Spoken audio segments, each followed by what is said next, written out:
So hello everybody, welcome back. So here we are with our second semi-final of the evening, and this is going to be between darvoi and Steak. Is it darvoi or darvoi? I say darvoi, but I don't know. You can do what you want. Cool. Well, it's gonna vary between the two for me. I think it is throughout the evening. So we're just waiting on them getting ready for the Civ draft. These two are very close in elo, aren't they? What are they currently? Both peak just over 2k, both currently probably just under 2k. So going to be pretty close set. If the last set wasn't spicy enough, this one should be just as spicy. But they are just getting prepped over there, I can see. Both looking very intently on their notes. Must have thought this through quite thoroughly. So can you tell me about the two players? You play with them quite regularly, don't you? So, yeah. darvoi, what's he like? What's he dislike? What's his gripes, strengths, weaknesses? darvoi is a very aggressive player, especially in Castle Age. So he's one to add knights to his crossbow mass. Primarily, probably prefers double gold composition. Double gold, loves it. But he's primarily wants arch civs, especially. But then so does Steak. Britons would be hotly contested in this draft. Wouldn't be surprised if one of them bans it quite early on. Yeah. Mayans, Chinese as well. darvoi also is quite a fan of open land maps to get that aggression going, whereas I think Steak would like to be a little bit more greedy than darvoi, although their playstyle is relatively similar. Interesting. So not much room for error from either of them, it seems. So both got their little notebooks there. Very deep in thought. Very deep in thought. Looks like darvoi's chosen to go for a more modern version of the notebook. Oh, both of them maybe. Oh, and there goes the wood. I blame Steak. I blame Steak too. Oh, but Steak's fixing it. Sort of. He doesn't know you stick it underneath the table. Lovely, well done. Yeah, guys, this is a we built this from the ground up. You've got to appreciate the charm of DIY here. Took all night. It did take all night. No sleep. That's no exaggeration. Bed at 4 or 5 in the morning, all worth it. Always worth. Thank you. AC to the rescue. As always. Lovely. So darvoi with the first pick. Is that LAN Madness? And that is a LAN Madness. Yeah. I think that's quite predictable. Will allow him, as you saw with Squeaker, to be very aggressive, especially in feudal age into early castle age. Lovely stuff. Ooh, islands. Disgusting first pick. I think this might be picking it because darvoi doesn't like it, and because in darvoi's quarter-final, he picked it against Ted, thinking Ted didn't like it, and ended up losing on islands. Yikes. So it's a mind game from Steak here. Go. So we've got Ban. Cape Storms. Cape of Storms. And only a minute ago, Steak said to me, I'm avoiding that map at all costs. There he goes, man of his word. Ban Hideout. Really? Closed map, goes against his style, although he did play it very well in the quarterfinals. So now we go to Steak's second pick. Oh, Dry River. I've not seen this one played very much this tournament, so that's going to be interesting to see how that one plays out. I was a bit disappointed it was banned by Squeaker in our set, but it's a very aggressive map with all the shorefish in the middle, potential for some quite chaotic games as well.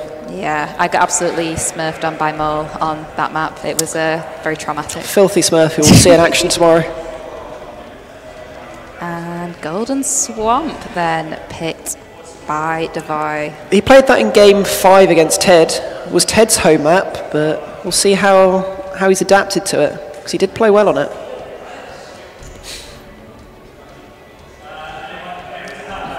Another gold, well, there's lots of gold rush, yeah.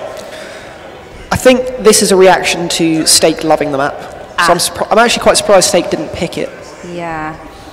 So real mind gamey draft here. And Chaos pick as a final ban as well. Means we're left with the most archer crossbow meta map. Yes, I love this map. Fight. This was my home map when I was playing in the lower divisions of the tournament. I think it just got to the point where I got knocked out, where I was sort of getting the hang of it. But yeah, it's good fun in a 1v1 format. There's been some good games on it. So if we're looking at these maps, standout civs, we're looking at what? Vikings, Italians for islands, Japanese, Lithuanians on Dry River. LAN Madness has a lot of civs, as we saw with the set earlier. Not Khmer and necessarily Hindus. Archer heavy. No, the that Archer. was what I was thinking with that one. The Archer heavy one is beach fight game 1. Otherwise, there's a lot of scope for other units. Stake appears to have banned Golden Swamp and picked Golden Swamp. I think it was a ban on Chaos Pit instead. Looks to be fixed. There we go. Both players thinking super hard on their Civ draft behind this. Honestly, Civ drafting is super hard. I've got a lot of respect for players who can do this well. Ooh. Banning poles. Is that Chaos Pit? No, because Chaos Pit was banned. I don't know what that's for. That's a spanner in the works. Maybe Stake loves poles? I don't know. And Italians banned. That's an islands. That's an islands. Islands yeah. ban. Doesn't want to face it. Incredibly strong civ.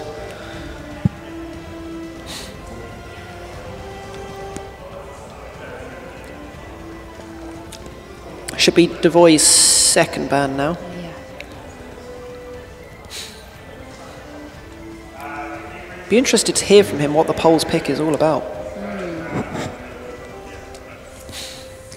I haven't seen too many of these guys' previous games, so maybe it's reactionary to that. I don't remember Stake playing Poles at all. And the only map they really stand out on is Chaos Pit, maybe Gold Rush. Oh, and Hideout as well. Oh, Hindustanis. Yeah, the Hindustanis are super strong at the moment, I believe. It depends on the map, but given the map pool, LAN Madness and Dry River, they're incredibly strong on. Yeah. So I can understand you don't getting want rid to of be them. messing with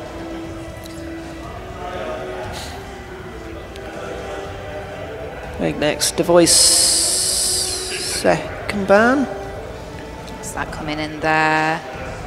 Gajaras. Oh, another new save. Gajaras pretty cracked. It's the siege elephants in Castle Age, which are just broken at the moment. They're too powerful. The eco is very strong, and it's just not a civ that maybe Devoy wants to invest time into learning. Therefore, banning it out is a more sensible option for him. There we go, Britain's first pick there. Doesn't surprise me at all, especially with Beach Fight in the map pool and Golden Swamp. Beach Fight and Golden Swamp both really, really strong on both those maps.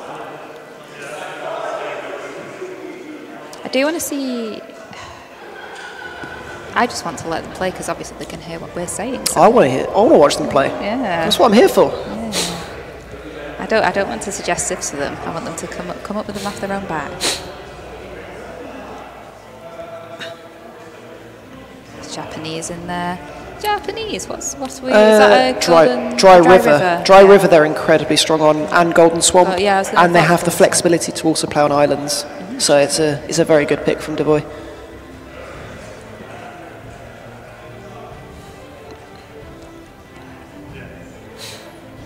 You can almost feel the tension in the room rising. They don't want to rush their picks. No. Taking a lot of time over it. Well, it's a semi-final. There's a lot at stake.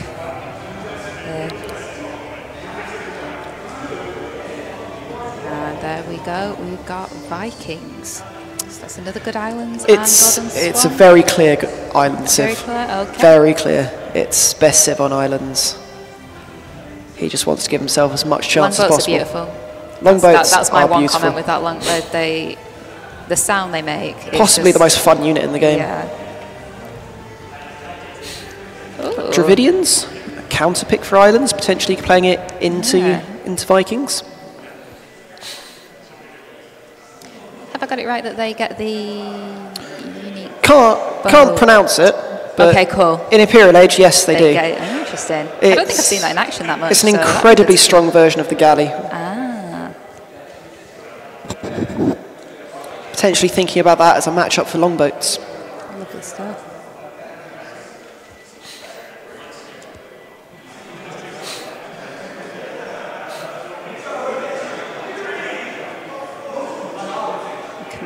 That feels like a LAN Madness pick. Definitely feels like a LAN Madness pick. Standout civ on that map. Yeah. Potential for beach fight though. Super fast. Starting with the farms. That was I was thinking about that with some of the civs which could be used on there, and that's one which, because I super fast archers, easy farms. Yes, very fast archers, great eco.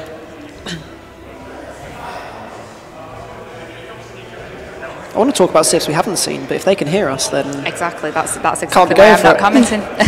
Because there's civs I definitely want to see make now. It fair. Obviously, it's Burmese.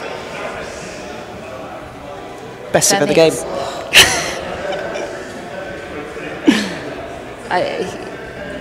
You've got another 48 hours to prove that to me. Just less than 48 hours, because I don't believe you on that one. Chinese is the civ I was actually on about. Beach fight, starting with the farms, incredible eco. Oh yeah. Crossbow mangonel. I think DJ's a big fan of Chinese on beach fight. Yes. Because the eco just is so fast. It was played in Ted versus Darvoi quarterfinal. Ted had Chinese, and they're incredibly good on that map. Saracens. See, that was my dream strategy. Saracens on beach fight. Never quite worked out. I think they are strong there. Yeah. With the siege bows. They also offer flexibility for both islands and Golden Swamp, potentially. Yeah, absolutely.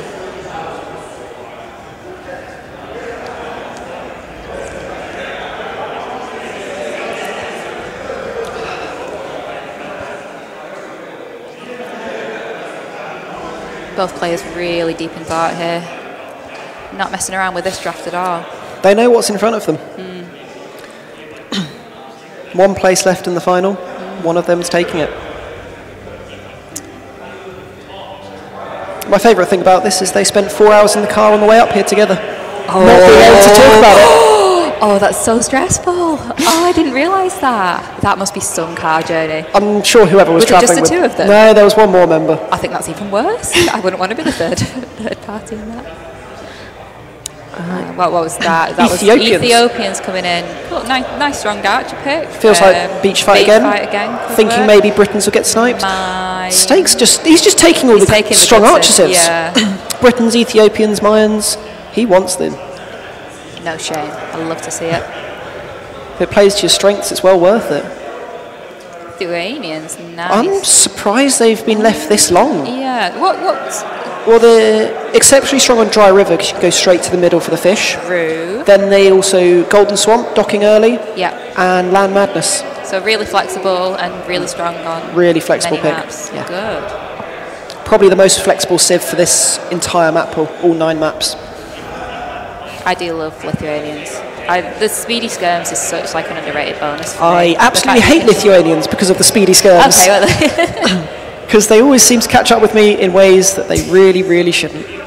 Doesn't feel fair sometimes, does it? Definitely doesn't, because it doesn't work work on my side. And then you've got the side. which make them indestructible.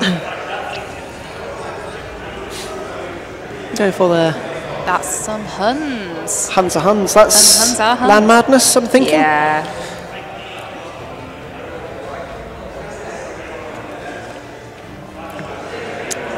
And Malay. A lesser seen civ so far. Yeah. But I Islands, love Malay. Golden Swamp and Beach Fight all suit Malay. Yeah, good hybrid maps. Malay are great on. And then quick up times on Beach Fight for archers. Our Bombard Cannon and Imp on a map with no stone, not relying on trebs. 2 more picks each. You can feel the stress and the tension. Yeah. It's great. I cannot emphasise enough how different it is watching this in person than it is watching a tournament online. Being this side of it, completely different. This side is so much more relaxing. Yeah, it just seems watch so them and enjoy it. So we're getting towards the bottom end of their picks. Some of it's about flexibility because of the snipe, to try and make sure you've got enough civs to cover every map. Did they just get the one snipe? Just the one, yeah. So what are the last civs coming in?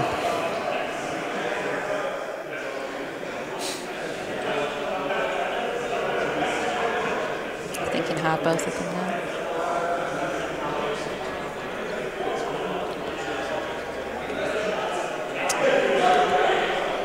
Tatas. Steak is absolutely loving the strong archer and crossbow civs. Yeah.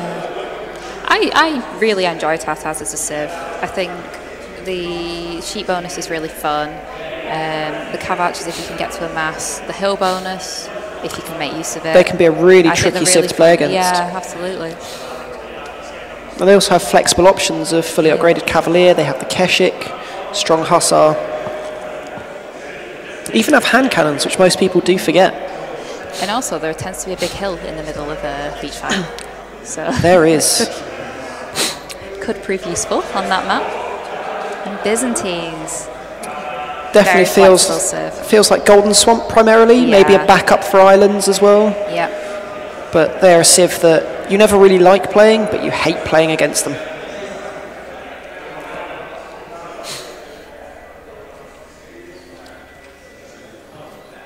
So 2 players, they've just got the 1 snipe now. Could be a bit of a tell into which maps they're preparing for more. They're favouring themselves to win.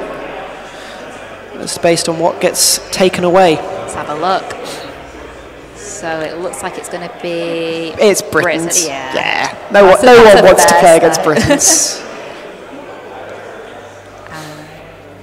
Japanese. Is it interesting? I think with how good they are on Dry River and the potential to play them on both islands and Golden Swamp, it reduces flexibility of the draft, makes it more predictable, and stops them being such a powerful civ on Dry River. Smart choices. Now it's down for them to work out what's going to go where and get into game 1.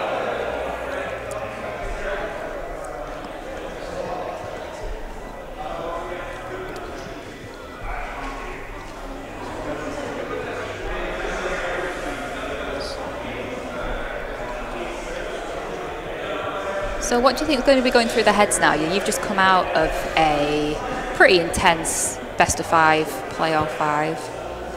How do you think they're going to be feeling? Do you think they're going to be I'm not sure more nervous than normal, less nervous than normal? Not sure if the nerves will have hit them at this point or whether they're quite relaxed going into game 1 before it's going to feel real. I think you've got to clear your head at this stage, work out what you're going to play for your first map on Beach Fight, get the plan in your head, make sure you're aware of what your build is, and make sure your start is clean. Because there's nothing worse than going into the first game and realising that you're messing up from minute 1. Yeah, I think getting a good game 1 is really good for the confidence as well. I think, longer sets especially can kind of roll off momentum. So if you feel like you're having a rough start, you can momentum can be huge. So in Darvoi's quarter-final, he went 2-0 down to Ted. So to turn that back around to reverse sweep took a big mindset shift. That actually, that was a fantastic. It was an incredible set. Yeah. So real resilience to come back. Having that in his back pocket, if he can pull that out here, that'd be even more impressive. But it's a good sign for him. Let's see if both players have got their headphones on. They do. Shall we do a little bit of chatting about civs and a little bit of speculation with what's going to be played on the first map? Beach Fight. I think for Darvoi it's really obvious. It's Chinese. Yep. The incredible eco archer into crossbow, add mangonels, suits them down to a T. There's no other map that suits Chinese as much. Yeah. Stake, I feel like, has more options. I think it's going to be Tatars. I think if you take Dravidians out for islands, Khmer out for land madness, you're then left with 4 civs that want to play similar styles. So Malay probably would suit Golden Swamp most. So then you've got Ethiopians, Mayans, Tatars for Beach Fight and Dry River. So I'm thinking Ethiopians or Mayans is going to be what does he want as his matchup against Chinese. Indeed. See, I'm not sure of the pace. There's you have kind of like you have eco available as you hit feudal age. Like I don't know how that's going to compare to the Chinese. You'll be from the off. You get 2 vills behind. Mayans would be 1. Ethiopians with the extra food and gold as they age up. Both can keep pace. Yeah. Yeah, they look like the smart choices for me. Obviously, you've got the extra sheet around the side as Tatars, but does that really make up for the lack in civ bonus? It means you don't need to reseed farms so early, which makes your wood eco better, but then you don't get arbs, so there is a trade-off for Tatars. Have you seen a game go to post-imp? I've seen one go to early imp, and it's basically you win or die within the first couple of minutes of imp. Interesting. I think I would be favouring Mayans because, well, Mayans are Mayans. But we'll see what Stake feels. So they're trying to get themselves, make sure they're comfortable, make sure they're set up, make sure Grandy has the code so we can follow the action. Yeah, it's playing on fancy. How did you find the PCs? Did it feel weird playing on a PC that wasn't yours? You have your own peripherals. It's 3 inches bigger the screen, so that must feel a little bit it takes different. a bit of getting used to. I think for Squeaker it may have been 6 inches bigger than he's used to. Really? But what you need to do is get a couple of games on it early days. Make sure you're comfortable with it before you sit down. I know they've been on some practice PCs. You guys have been playing on it all day, haven't you? So I'm sure they're used to it. They've got their settings calibrated for what they're going to go into. And otherwise, you forget that it's a different screen whilst you're playing. They're both proper gamers as well, aren't they? So proper gamers, pub gamers. Easy. Easy for both. Cool. I can see them just both getting settled in the lobby, so we should be into game number 1 shortly. So Baskets has asked if you could unbutton more of your shirt. What's your response to that? Is he going to sub to me? Baskets, are you going to sub? No, Baskets, I can't. That's as many buttons as there are. Do you watch Peep Show? I've watched a bit of it. Right, okay. I don't know. I think I'm too tired to do Peep Show quotes tonight. Goodness, this is getting out of hand now. I'm glad I could bring entertainment to the chat whilst we wait. Will you just stop if you're butting it up? Oh, wow. Oofed. Oofed. This is like GB Discord, this. I know. Throwing shots at everyone. We just need some Wazzos and some Linker Snooks and we're... That's exactly what we want. Right, there's only one Wazzo in this room. Yeah. He watches over all of us. Our overlord.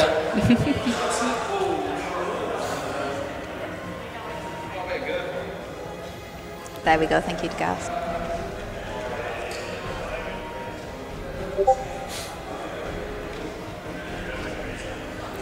Yeah, oh, looky there, okay, I hope. Yep, both still sitting in the lobby. Just takes last check of his notes, make sure he knows what he's going for, what darvoi's going for. It is easy to misclick, and you don't want accidental read for picking the wrong civ. Because then your opponent would have free choice of your civs, and then at that point they could mess you over for another map. Right, if darvoi picked the wrong civ and then couldn't use Vikings on islands, yikes. He's got other options, but are they as good as Vikings? Absolutely not. Okay, and we should be in shortly.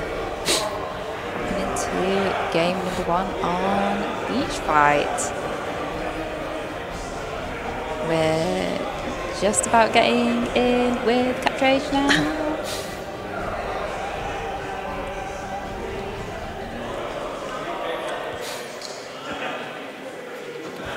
Are we in? We're nearly in. There we go. Good. Excellent. Oh, I was right. It was Tatars. Tatars. Interesting.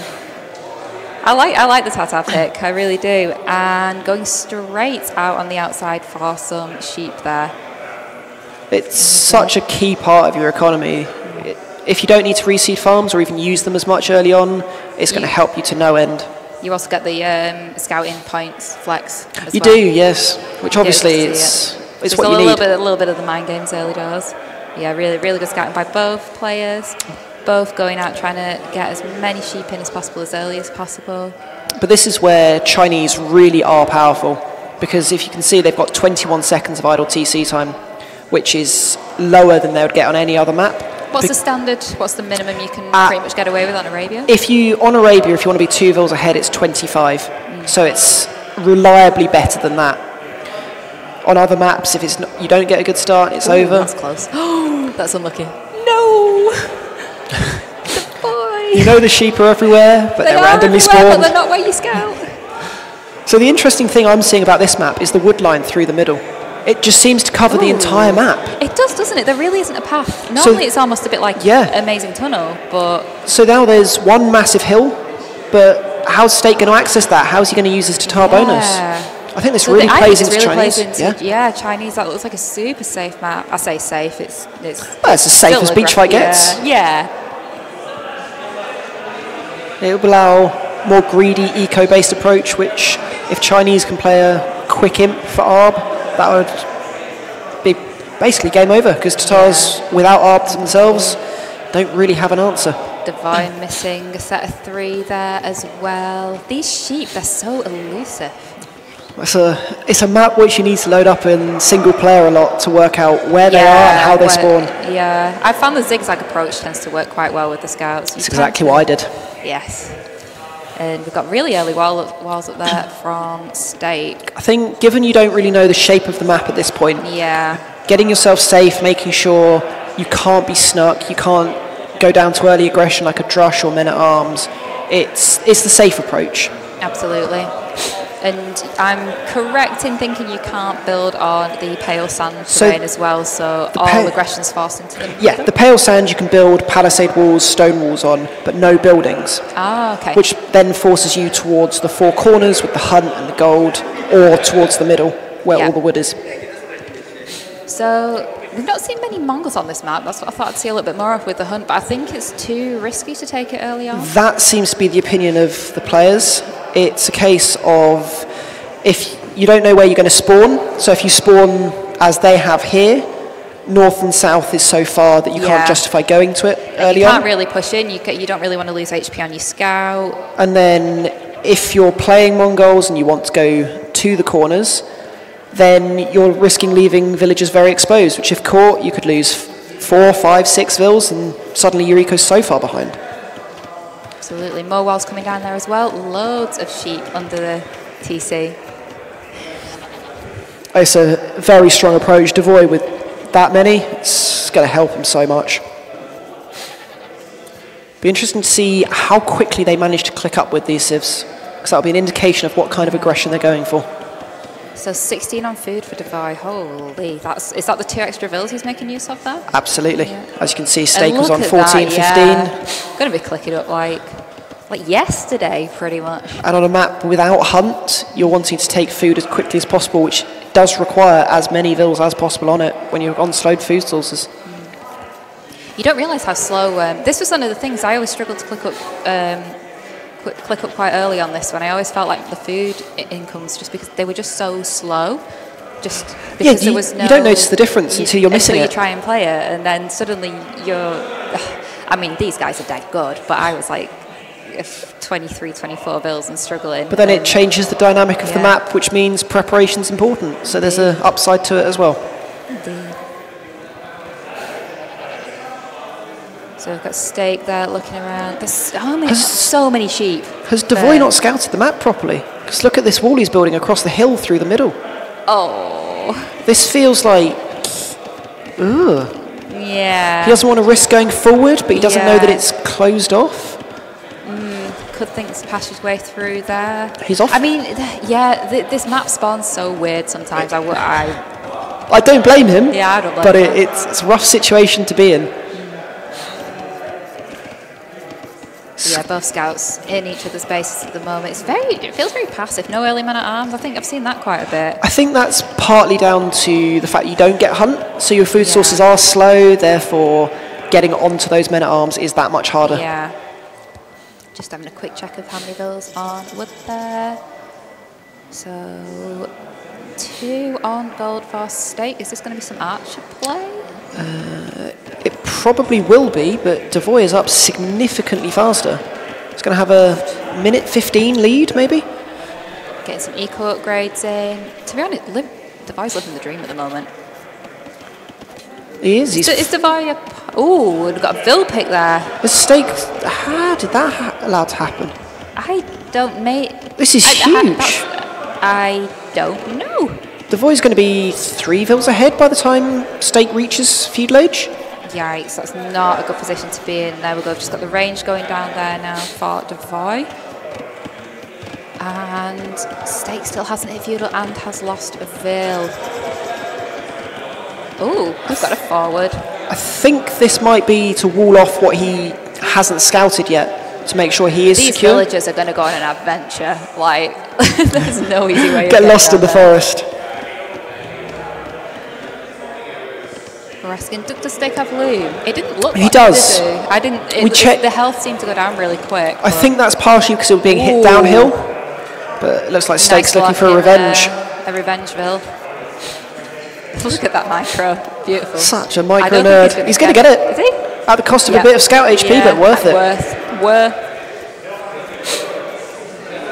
Okay, so we're going straight into skirms here. Look at the food. Look at the food from both players, to be honest. They're going to be looking for a very quick castle age off the back of this. Devoy's even just made 2 skirms and is now looking to go castle age. That's probably the play. This is really cagey, isn't it? Has he realised he's so far ahead in eco and uptime that he doesn't actually really need military to defend himself? And we're in Meadow House. Yeah, nice. But on the flip side, Steak is making 1 archer. So there's nothing to defend for. Seems like a bit of nerves, this game, I think. I think cagey is the word he used. Neither player wanting to commit too hard too early on what's going on. It's even the scouts are still alive on. Yeah, not willing to take that risk. Devoy's forward walls now. Ooh, and the little hill fight, which Devoy comes out on top with. I think that's huge, because you can now use your scout to scout both the hunt spaces and make sure your opponent's not moving out to them. Yeah. See what extra buildings are added, as Steak does go up to castle age quicker. Steak's put his buildings right at the back of his base. Is there a reason for that, or is that just... I think it's knowing that not much is going to come through the middle with the way the map has spawned. Yeah. So it protects his gold, keeps his economy safe, and if you're going to be playing around the edge, they may as well be on the outside.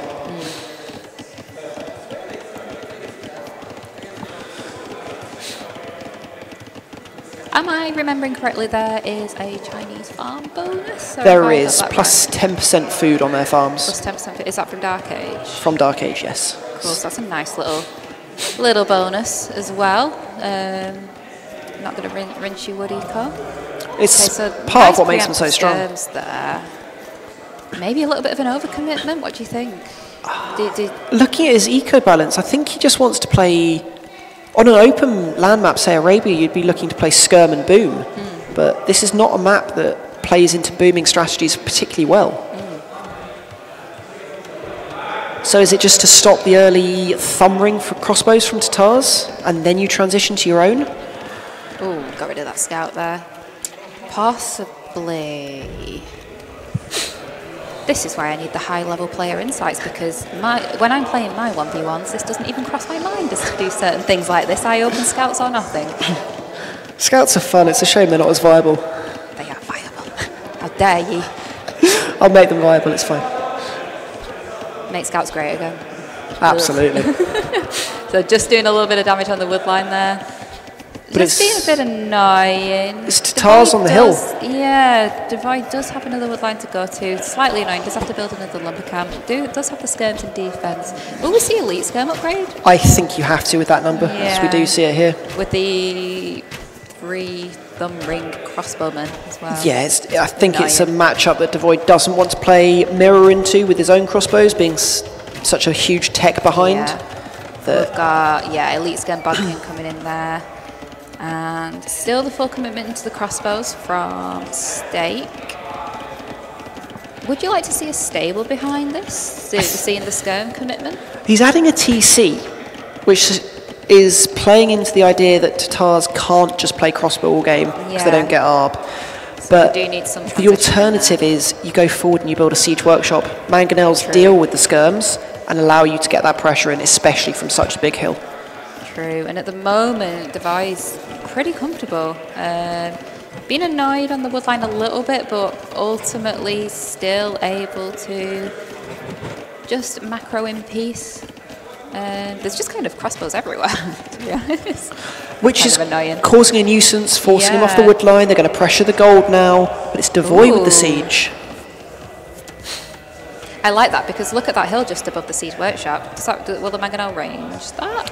If it sits right in the wood line, I think so. Yeah. Definitely will force him off the wood line as well. Yeah. Okay, and now seems to have lost track of that small crossbow armor there. Sending some skirms down to the bottom to deal with this. Shouldn't be too much of a problem. It's good from darvoi to eject his skirms at that point, just to catch those crossbows out, cut the numbers down. Yeah, keeping don't the let it manageable. snowball. Real value from these skirms. I think that was a really smart move, and there's been nothing done by Stake to punish this at the moment. It's going to allow darvoi that forward And siege push. going down. No. I like the Stake. I like it now, given, although he doesn't know the siege is there, it's particularly useful there. Yeah. But he's also developed his economy that bit where he can start to afford food units. Yeah. I find there's kind of an awkward bit on beach fights when all your farms start to expire, and suddenly your eco they all expire at the same time pretty much because your bills go on them all at the same time, and managing your eco to mitigate that is quite a challenge. It's you go from having a really strong economy without having to have many on wood. Like you could see 6, 7 vills on wood in feudal age, which is unheard of on other maps. But then suddenly you're back to a normal game reseeding farms. So adapting to that in the right time is quite hard, but it's what makes the difference on a map like this. Indeed.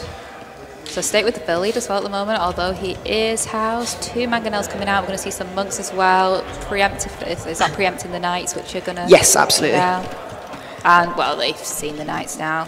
But the knight... no upgrades on it at the moment. First armor only coming now, so skirms will still be fine. It's mad that a skirm's dealing with defensive siege coming down here. But in this position, Stake's going to be fighting this siege uphill without room to move his mangonel because of where the TC is. 3 mangonels coming in there and a monk to convert the knights. This is going to be a pickle. This is a strong push from darvoi, and it's what he's banking his game plan on. It's exactly the situation that he lost to Ted in. The mangonels on a hill against Chinese as well, so he knows firsthand how strong this can be. Indeed. I don't want to say it's a Civ win, but I do think that the Chinese are incredibly strong. I think Chinese are the better Civ. The map has helped them even more, but darvoi still has to play it well. It's not like Tatar's a pushover on this map. Absolutely, yeah. So at the moment, State's going to struggle to push. We've got 2 monks on the field. Even getting 1 conversion in would be a pain. I think with 2 monks there, you need 6 or 7 knights to be able to then clean everything up. And I'm not sure if darvoi knows Stake has siege, but he's pushing through regardless. Yeah. And mangonel only just in production. They're having to completely evacuate that wood line. Also, crucially, his gold. Yikes. He's now very, very heavily restricted in where he can access gold. Yes, just 1 4-tile at the rear of his base there. And this is a lovely push from darvoi. It feels almost calculated. Ooh, nice shot there. Big from Stake, 1 for 1. Yeah, I'd say that's 1 for 1.8 actually. This is where I'd love to be seeing a Vil coming forward from darvoi and repairing this. Keep the push going. No, he's just like saying more mangonels. You don't need no Vil forward. He's got one with the houses as we just saw, so hopefully he'll bring that one through. Although it might be a waste with these knights diving the mangonels. Not quite able to yet, and loads of monks on the field here, and State's getting really pushed back into a corner here. It's times like this when you're thinking... Do you want light carve? You do, because it's good against monks, siege and skirms. The issue is... Another great shot there. They're a lot Imagine if weaker. delete was still a thing. Well, I'm so glad it's not, fantastic. But Stake's doing a great job. Yeah. The value, love to see it. And Andrew Perrin with the Vil. Nice. He's going to get third. Third. Oof. What a lovely pushback. He has absolutely saved his skin here. Yeah. But this looked really, I mean, it still doesn't look fantastic. But during all of this, darvoi has added his own second TC. Killing Stake's TC, he's managed to catch up in Vil count. Yeah. And has got the military lead at the moment. And the momentum and pressure. Yeah. So how does Stake turn this round? How does he get out of this? It's a situation where I'm looking at it considering you're against a quite heavy immobile push. So you're looking to take one really good fight and then snowball from there. Yeah. The difficulty is with that many monks, you need to be certain you're going to win it. Yeah, this looks like one of your games. Turns around and you die. Look how many monks there are. Chinese monks. Is that a thing? They're not particularly good long term because they don't get block printing, but getting. I think they got redemption now. Yeah. So they should be very strong. Yeah, and Steak just can't engage here. Oh, good shot on Stearns. But yeah, the monks are just there for the knights. Can't let Darvoi get any conversion there because he'll just turn on that mangonel, and his eco is that fragile at the moment. He's really struggling. He went from a position of a great booming economy to it's suddenly very fragile, as you said. Is that greed, or is that the way you have to play it? I do think it is greed. I think knowing you don't get ARB, you need to be more aggressive, not passive and boom. And nice little counter though on the wood line. I think Darvoi's just noticed that. Yeah. Ideally, he'd send a couple of skirms over, clean it up, hold himself. Is pressuring the gold, does have backup gold in the route, and the skirm's coming forward now as well. So largely untouched at home. Still got 4 mangonels forward. This is where I start misclicking a lot, and there's the mill coming forward as well. But the difficulty is, Steak knows Darvoi has to keep his screen almost in one location. Yes. So distracting him with small groups here and there could lead to that one big engagement that he desperately needs. Steak's mangonel micro is very impressive. It's been phenomenal this game. I'd love to see like how many he's got for. It must be like. So like 5 for 2? 5 for 2 or something. 4 kills on that one. Oh, curse the caster. He's done fine there. It's 1 for 1.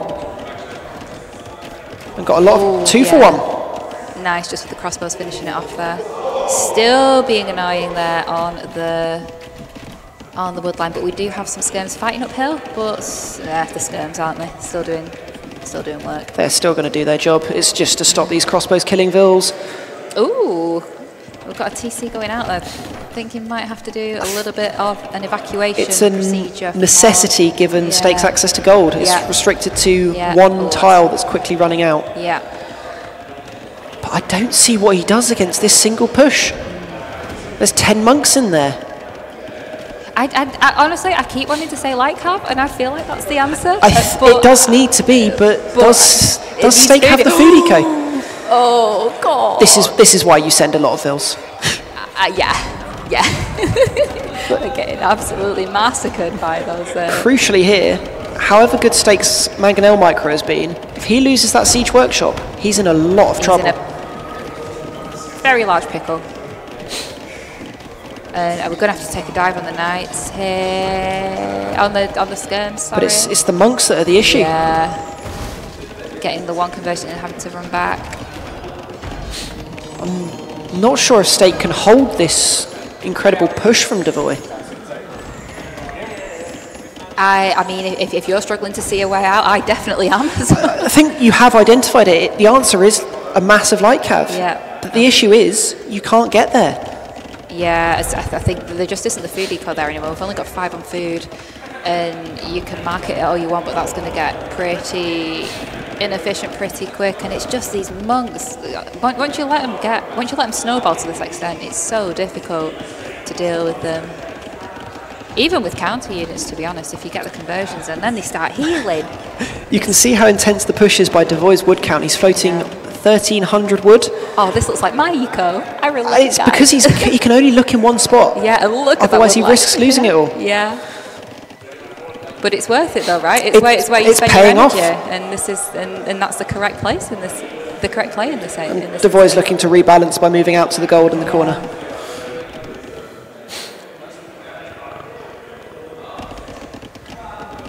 Okay, and I think that siege workshop is going to go down. We've got quite a few mangonels forward here. And adding in the crossbows now, Darvoi, means light cav isn't now an option. Because having a small mass of crossbows within in your skirms, it's not such an issue. Yeah, and another siege workshop forward there as well. Pretty much in range of the starting TC there. That is a statement. Oh no. Denied. It's like nice to nope his way out of that one. Steak is going to have to buy his way out of trouble with more mangonels, but I'm not sure what he plays towards. He's trying to boom, but is that really viable with his unit options? I just think this push is unstoppable. I think it's scary. I think it's the farming eco for me. There isn't any space. If you get pushed away from your original position, the space is almost non-existent. Exactly. I guess you can go to the north or the south of the map, but yeah, Steak's housed again with losing the TC. I think he might be about to give it up at this point. I just don't see a way out for here, because now he's lost his food eco. The next one's his wood. Yeah, this push is formidable. Look at all of that. He's taken so many good trades with mangonels, but it's all in vain. Yeah. It just shows what a snowbally game this is, right? As well. The map is. Yeah. But both players know it. That's. Ooh. Oh no, it just missed. That's forward siege workshop, which was, it seemed a little bit sneaky, and then suddenly the 2 mangonels, and there it was. But it's something we wanted to see from Steak initially, before he added his TC.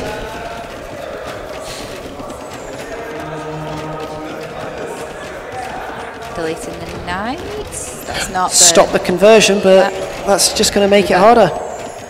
Seeing Lightcav now. Yay, Lightcav, good. Just doesn't have the food to make it possible. He's got 33 on gold. Is he just going to buy it? You're going to buy it, yeah. I mean, what other choice does he have? Yeah, what is that? 7 Lightcav queued out of 3 stables. I think this is going to be one last push to try and turn the tide here. It does sort of counter everything. If you keep the crossbow numbers low, yes. Maybe with a good mangonel shot as you go. Looks like he's going to go for it soon. We're going to keep our fingers crossed for this. We need some luck as well as skill. But even if he does get that good engagement, darvoi's on 104 vils. So what position really is Steak in long term?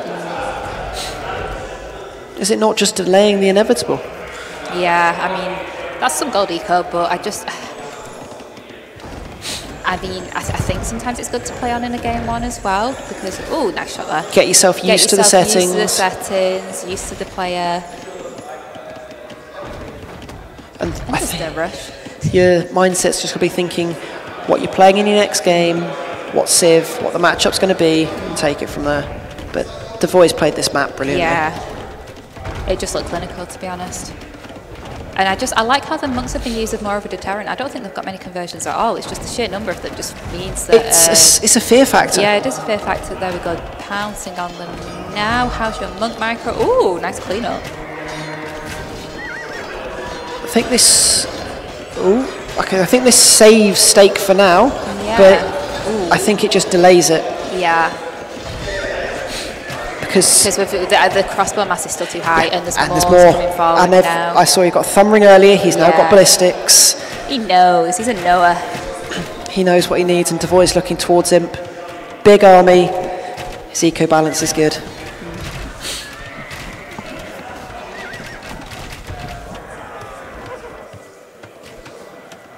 I think darvoi's looking fitting now as well. Yeah. And if he gets it, I don't think Steak has an answer at all. Yeah. The thing with this map as well, there's no stone on it, so you can't just slap a castle down to end the game. No, but also you can't slap down a castle to defend yourself and stall it out. I think that's why it snowballs, and it's completely chaotic map. It's really good fun, and we've got him on the way, and wheelbarrow. That's a normal time for wheelbarrow, right? Absolutely. Let's just focus on what they're doing. You can't manage your economy as well as you might like to. Yeah. That's some wood line there for him. It is some, but he has control over almost all the wood on the map. Yeah. And he's doubling down. You can see 3 more rangers coming up. Yeah. We've got a decent food eco now. Is this an ARB switch? Not an ARB switch, but it's ARB play has, yeah. On a closed map with not much room to move, ARB is the play, especially as Chinese. Yeah. Oh, we've got some bills moving up to the north of the map there, going to take use of the hunt, it looks like. Quite late in the game, though, for this. I think you're now seeing darvoi step off the gas a bit here, play much more cautiously. He knows the condition. Doesn't want to throw his units before he gets them upgrades in. It's just not worth it. This is the boomiest game I've ever seen on this map. We were saying before how we've never seen a game. Well, I've barely ever seen a game go into him. It's so often 1 TC, heavy aggression. But darvoi's done well to add the eco behind.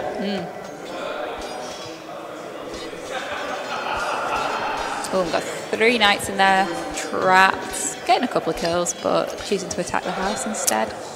But I think we're seeing 50 seconds to imp. Yeah. These aren't going to find the necessary damage. He only has 6 knights on the field.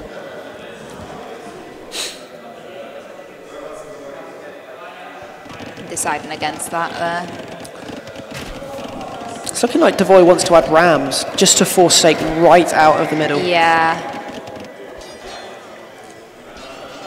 Still sending some knights around there, but I think Stake here is like really pushed for space at the moment. There's no space for farming there at all. I think he knows that there's not much left that he can do. I'll come in straight away, and yeah, the GG is called there. So game 1, a clinical demonstration on beach fight there by darvoi. Fantastic siege push.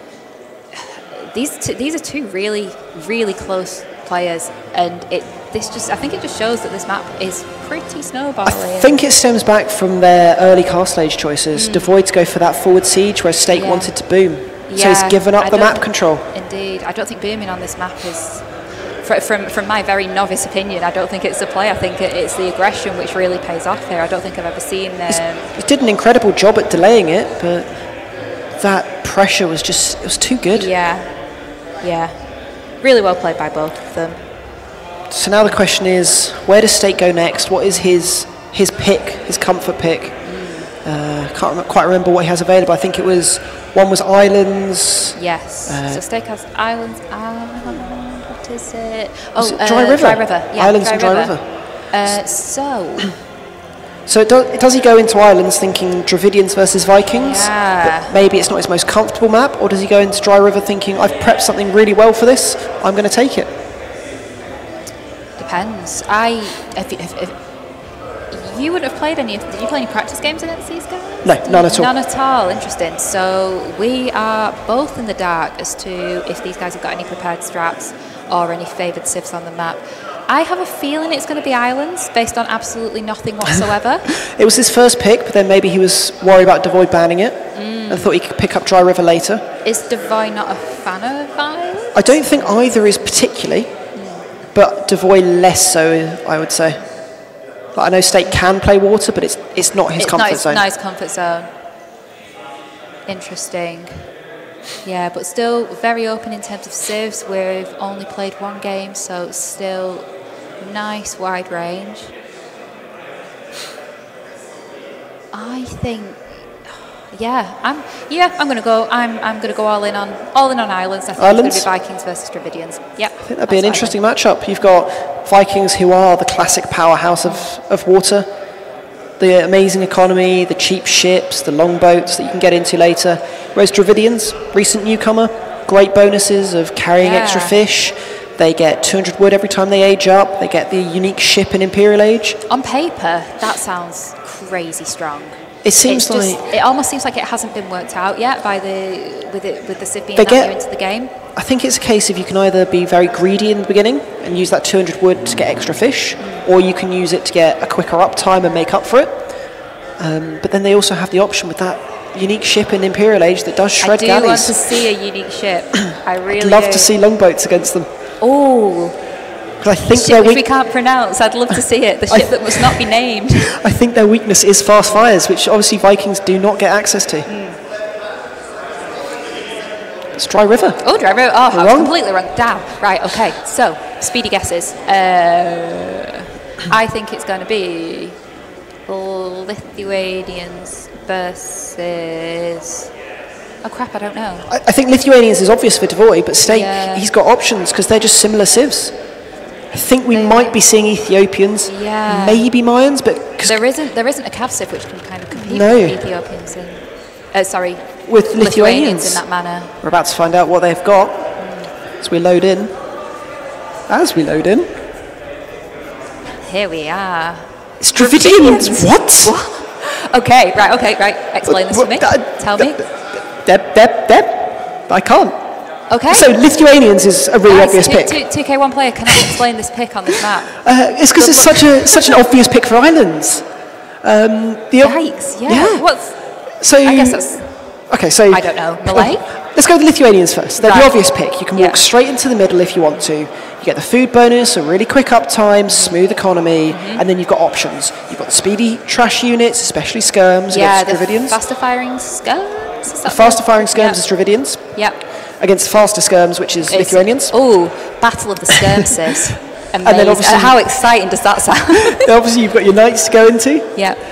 On the other hand, Dravidians, the wood bonus we were talking about before, can be played for a very quick men-at-arms into archer follow-up. Yeah, so maybe playing on momentum and just trying to get ahead early. But then if we're looking at the shape of the map, mobility is going to matter later on, which obviously Dravidians do not have, with their stable being perhaps the worst in the game now.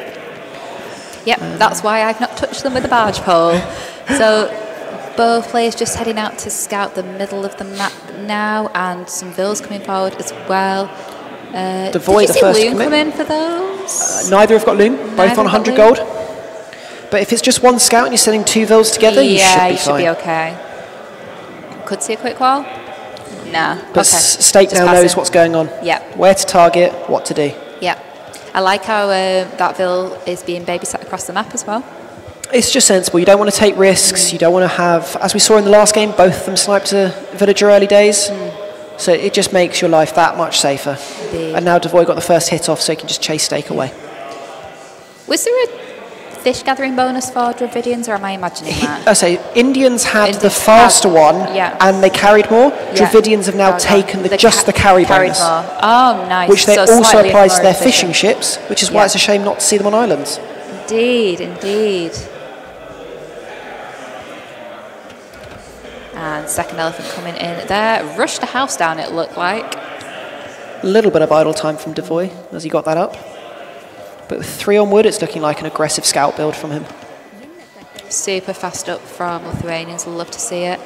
And yep, Darvoi's scout nice and forward here. Just figuring out what's going on. Is maybe going to catch the mill. I think he caught the mill just about. He suspects it's there. Okay, yeah, he'll know it's there. He'll suspect it's there once he sees the TC location, which currently he is missing. You don't really want to run under the TC, that's not optimal play. So. But he's seen the goats, if he was paying attention, he knows what's going on. But I think Stake's getting loom already. Is that... He's not housed? He's not housed, but he can't click up. Unless he thinks he might be able to. 18 pop would be a ridiculous timing. How? What? He's not far off. He's not far off, yeah. Queued another vill, but he's going to go up. But then, what do Dravidians go into this quickly? Because usually these builds, you go into scouts. Maybe play defensive in the... I'm not sure. He's up on 19, and he's up quicker than Darvoi.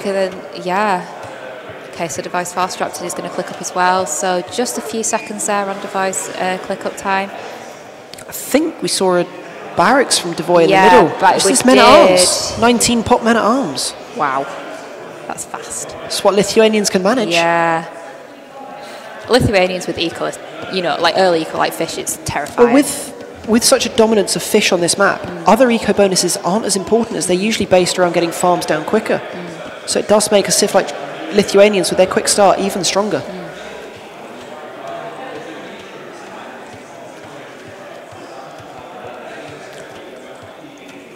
Yeah, Barrett's up nice and early there, and we are producing militia, so this is going to be crazy quick man-at-arms. Stake has walled his fish in, which is very sensible, but if you can follow this up with a quick range and push Stake off fish, you're looking to win the game quite quickly, so it can snowball very fast. So Stake has seen it, following the militia across the map there. Nice and safely walled at home, still plenty of goats under the TC. But I think with this map, if you lose the middle, you lose the game. It's very difficult to recover. I saw Squeaker recover from losing the middle. Yeah. Against, I think it might have been Big Wall in the group stage. Yeah. When he was taken by surprise, but it requires a lot of very good play. So 2 ranges there, utilising that wood bow. Oh, He's trying to keep the wood line open. Yeah, nice bit of idle time on the wood line there, just being annoying. Yeah. Is this a, sorry, hang on. He's Is this a doing one one- militia rush? But it was men-at-arms timing. He built it after he went up. Has he just abandoned the idea of men-at-arms, but then... No, we're just regressing from the 2 militia rush to the 1 militia rush, and then suddenly we're going to go into the negative militia rush. And Into the 1 militia men-at-arms without even getting the men-at-arms upgrade. Right, okay, and ooh, Now he's going this range. seems like a little bit of a bit of nervousness from Darvoi. Seems like possibly. indecisiveness. Yeah, a little bit of indecisiveness. That's the word I'm looking for. So nice, decisive 2 range there. Oh, is that the 2nd militia? Or have I No, lost this is sight of- still just 1. He hasn't the lost guy. it. He's just chilling. No units have been killed. Oh Was he killing that Vil through the corner? no. Fortunately It's so not. annoying when that happens. I love when I can do it. I hate hate- when it's done against me. It's horrible. Isn't that Age of Empires though? Yeah, shouldn't be too much of an issue there. Just sending 2 vills forward to deal with that, with the boxing gloves on. Boxing gloves, beat best mod. gloves. It's beautiful, isn't it? I love It's it. my favourite mod It's they've right, ever added to the game. Yeah, that I think that the Villaloon mod and Doubt Castle are probably my standard ones. I doubt everything. And fish borders as well. Oh, I don't love use fish borders. borders. I need fish borders. I'm blind to them otherwise. I guess that's what I get for playing a lot of water. Okay, so skirm defense. I think it's 1 range skirm defense. It has to be against double range. Yeah. And with faster skirms, you don't need to take any engagements that you don't want Yeah, to. so nicely defending the fills on the fish there. So Stake has to go and look elsewhere. But you're seeing Stake add in his own skirms, which has Dravidians. They fire faster. Interesting. So they would win in a... They would. Which is then going to encourage Darvoi to add a stable. Maybe before he's ready to, before his eco's set up for it. Yeah. I mean, Darvoi is shifting towards a food eco here, 15 on food, whereas Stake, not so much at the moment, just going into Archer Skirm. The issue for Darvoi is he desperately wants to get onto this fish. But with the map control Stake has, he can't do it. Ooh. As we're seeing here. Yeah. Maybe a little bit of an overextension there, but going to have to engage together here against the skirms. It's so weird watching them, how quick they fight. It just doesn't feel normal. It doesn't feel normal. It's like playing against Ethiopians.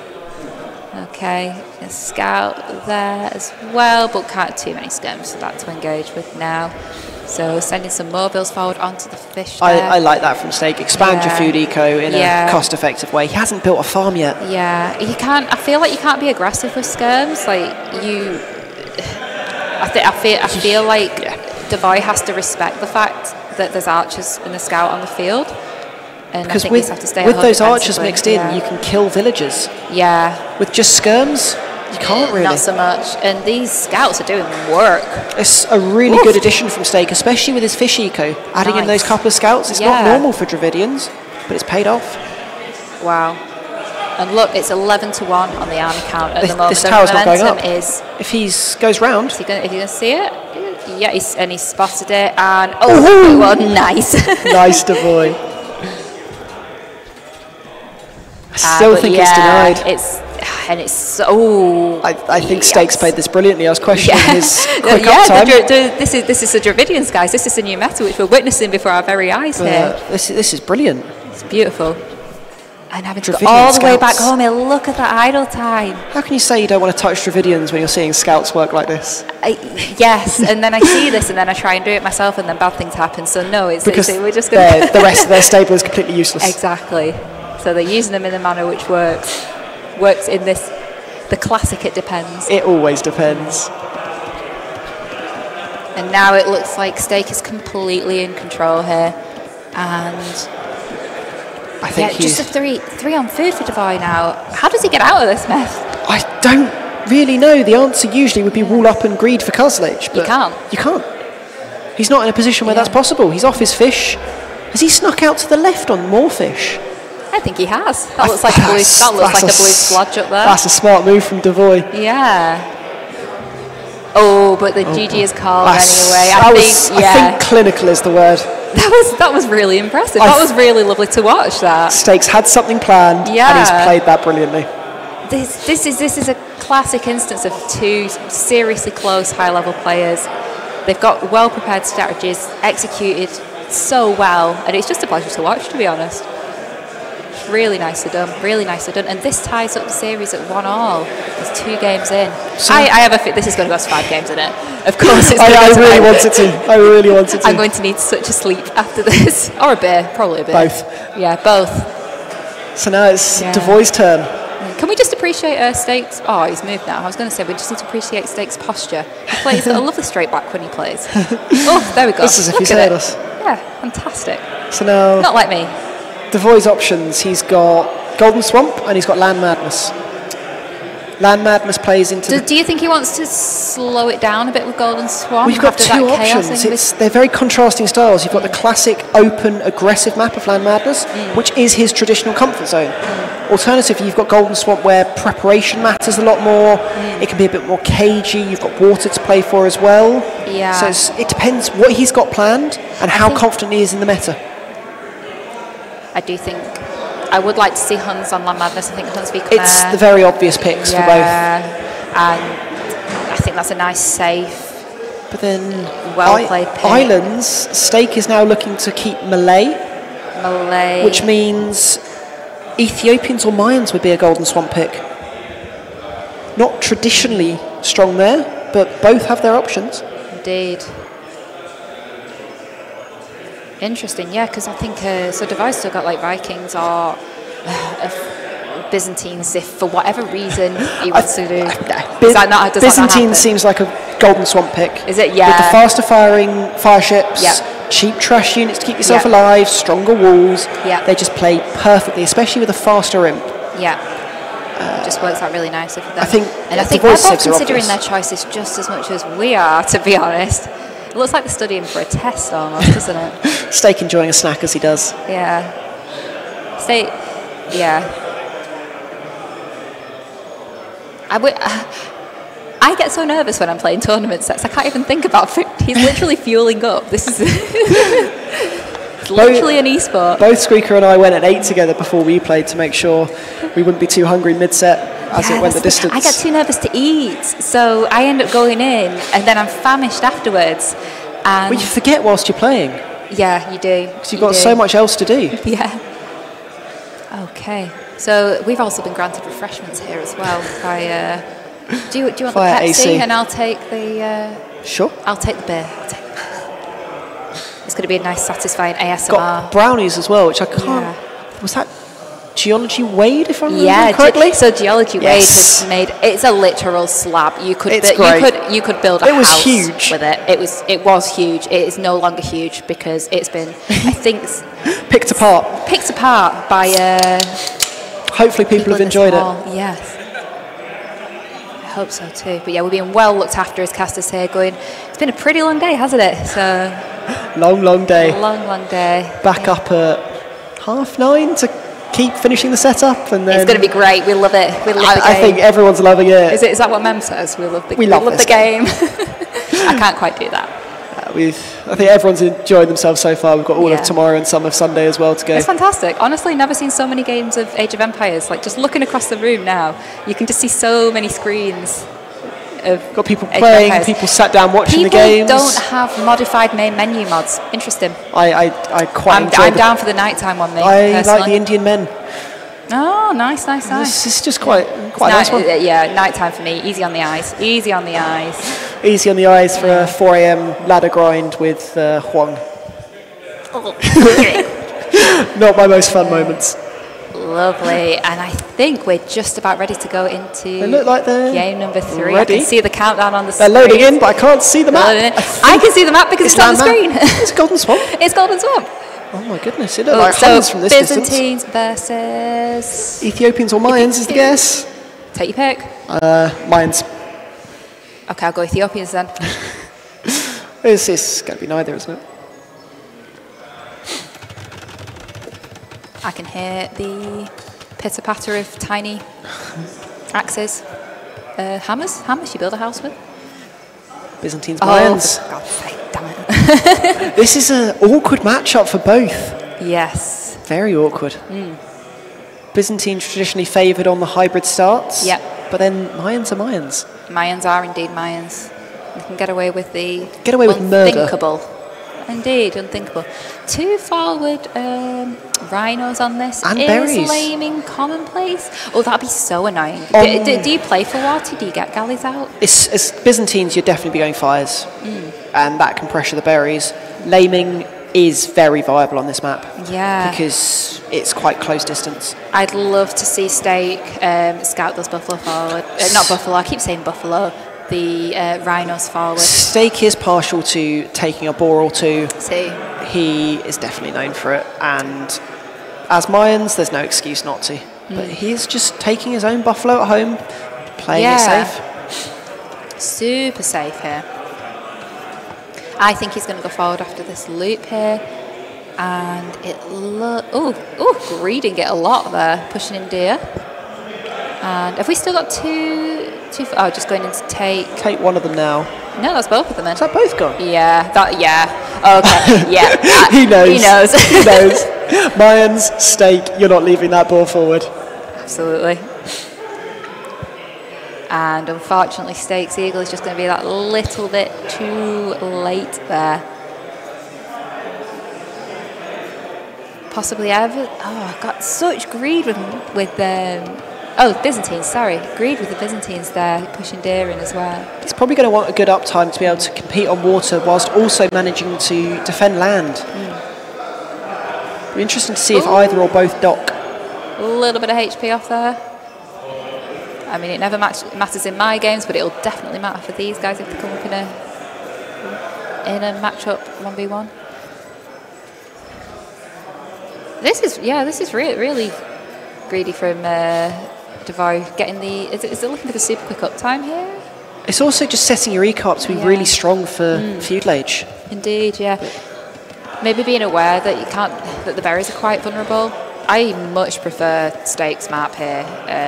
He's got without the berries forward, it looks like he can make that gold safe. Stones off to the side. I think the gold is just out of range for the moment, for the early game at least. That won't be ranged until late game from water.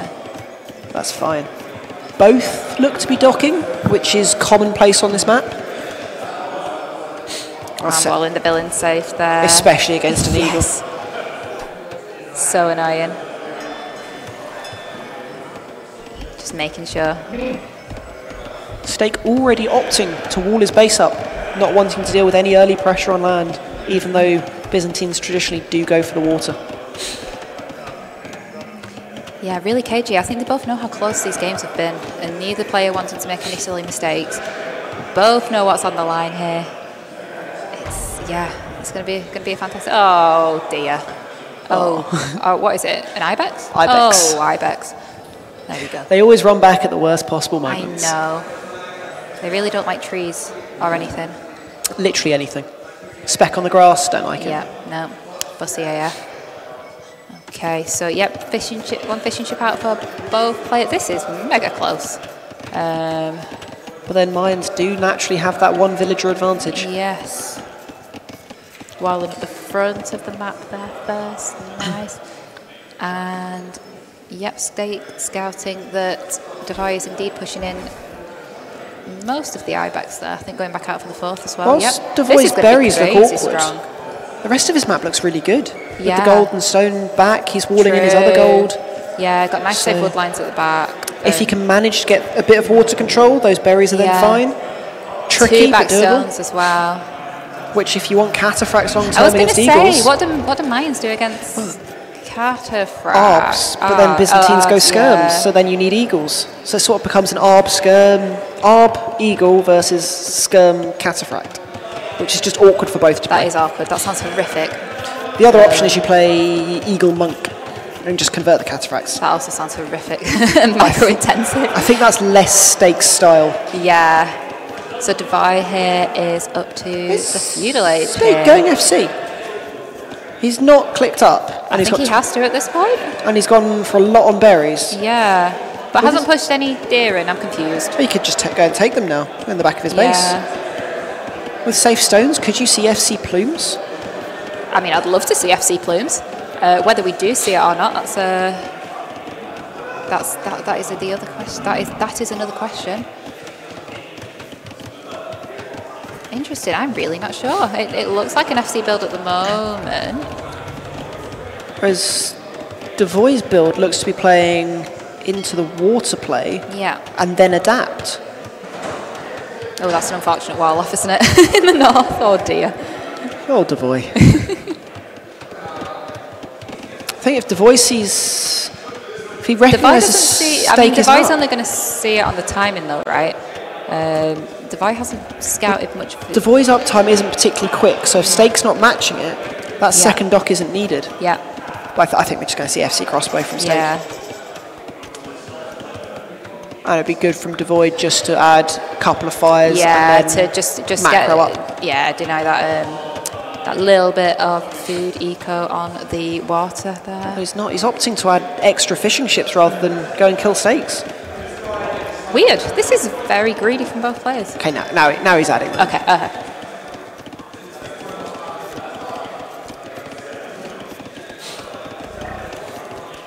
Yeah, seem very laid back from both players at the moment. You say laid back, but looking across at darvoi, watching his screen, it doesn't look laid back at all, the way he's playing. He's looking to play very active, watching for what Steak's doing, making sure he knows what's going on everywhere. Yeah. Because with this weird uptime, the scouting is the most important thing you can do. Indeed. And Steak isn't showing too much. We've got a barracks there, one dock. And he's going to, I think, be clicking inside his base now to see that he's fully walled. Going to scout this range coming down here. That's crucial information. Yes. So what does this tell darvoi now? It tells you he's seen blacksmith, he's seen range. This tells you FC crossbow. FC crossbow. It crucially tells you not eagles, which means and Byzantines go skirms. Yeah, Byzantines. Yeah, and they're so good for that as well. And there's been no pressure on the berries as well, so darvoi's been free to take those. And now the fire ship's coming forward, and that's just going to be enough, isn't it? Just to take care of the fish. I think not overcommitting. Really nice play. If darvoi can keep his fishing ships alive, his castle age won't be too far behind. We've got Chai here saying that darvoi can just go demos. I'd love to see it. You can go demos to try and catch out the crossbows. It's risky, that'd be beautiful. But it's beautiful. Okay, so we've got as expected, a range and a blacksmith coming up there for darvoi. Horse collaring, transferred to land eco while he's got water control. Yeah, because if you know there's going to be crossbows out, you can't leave the dealing with them with so few fires or galleys isn't very easy. Yeah, makes sense. So look at these big brain plays. Having eco both land and sea is important. Nice and safe. Yeah. darvoi here is, pretty significant eco and military lead at the moment. That dock's going to go down eventually. And they do, is it the faster fire ships, faster attacking fire ships from the Byzantines? Yeah, we mentioned that as to why they'd be good on this map. Steak looking to sneak around the side of the map. Oh, and this is going to be caught. Is it going to, yeah, of course. darvoi's caught it. Is he watching? Yeah, well, now he is. Now he knows exactly what's coming. Yeah. It's a great spot from him. Yeah, so darvoi's got so much time here to prep what he's going to do for this, and I think it's pure skirm. We've seen a lot of skirms. We have done in this series, but it worked in game 1. Didn't work game 2 because of Steak's addition of the scouts. Playing skirm here, it would force Steak into eagles this time, which is possibly somewhere Byzantines wouldn't mind Mayans going. Yeah, because then you've always got the cataphract option, and with two safe stones in the back. Steak's playing this so greedy. He's got one range. Oh goodness, and he's dropped another. And he's dropped in TCs. 2 TCs. 2 TCs. He's looking just to boom. Wow. Mayans, man.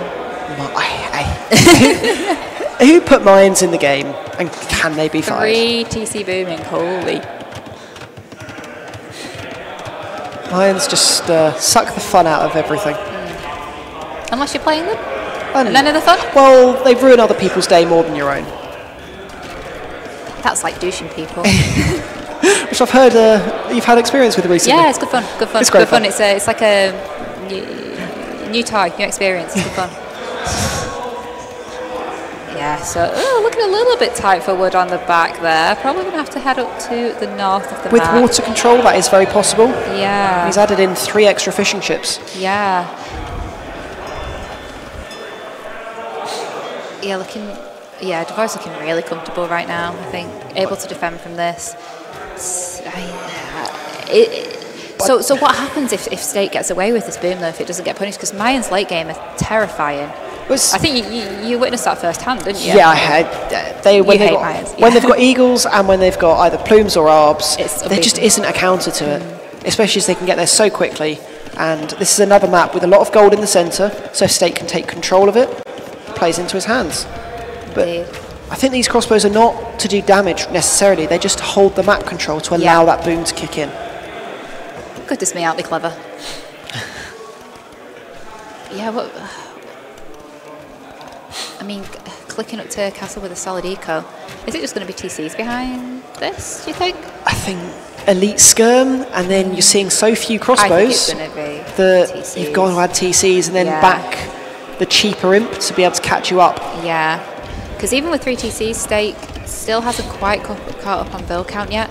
So, and still got 3 ladies just chilling there. Oh no. But we need to remember, Devoy does have the fish. Yeah. Which yeah, exactly. For a good period of time will continue to pay off. Indeed, yes. And yeah, and with that number of crossbow, I don't think State can go out on the water there. Just at risk if there is a sneaky demo. It would be very risky. Can't push in further, unfortunately, as well. So some crossbows on the field there, but really not being able to push in and do too much damage. Just being a little bit annoying, really. It's controlling what he wants. He's set his farming eco up really nicely. He's going to look at his eco now, the Devoy's hit castle age, and he's going to be happy with it. Yeah. That's as you thought. 2 TCs. And TCs. Oh, look, Elite Skirm and Bodkin. Groundbreaking. Skirm and boom. Oh, might be able to get a couple of bills here. It's 1 pick. It's 1 down. Nope. It's good from Stake to dip back out and come back to the wood line when he thought the coast was clear. But now he needs to run because these skirms are coming hunting. These elite skirms are just going to shred.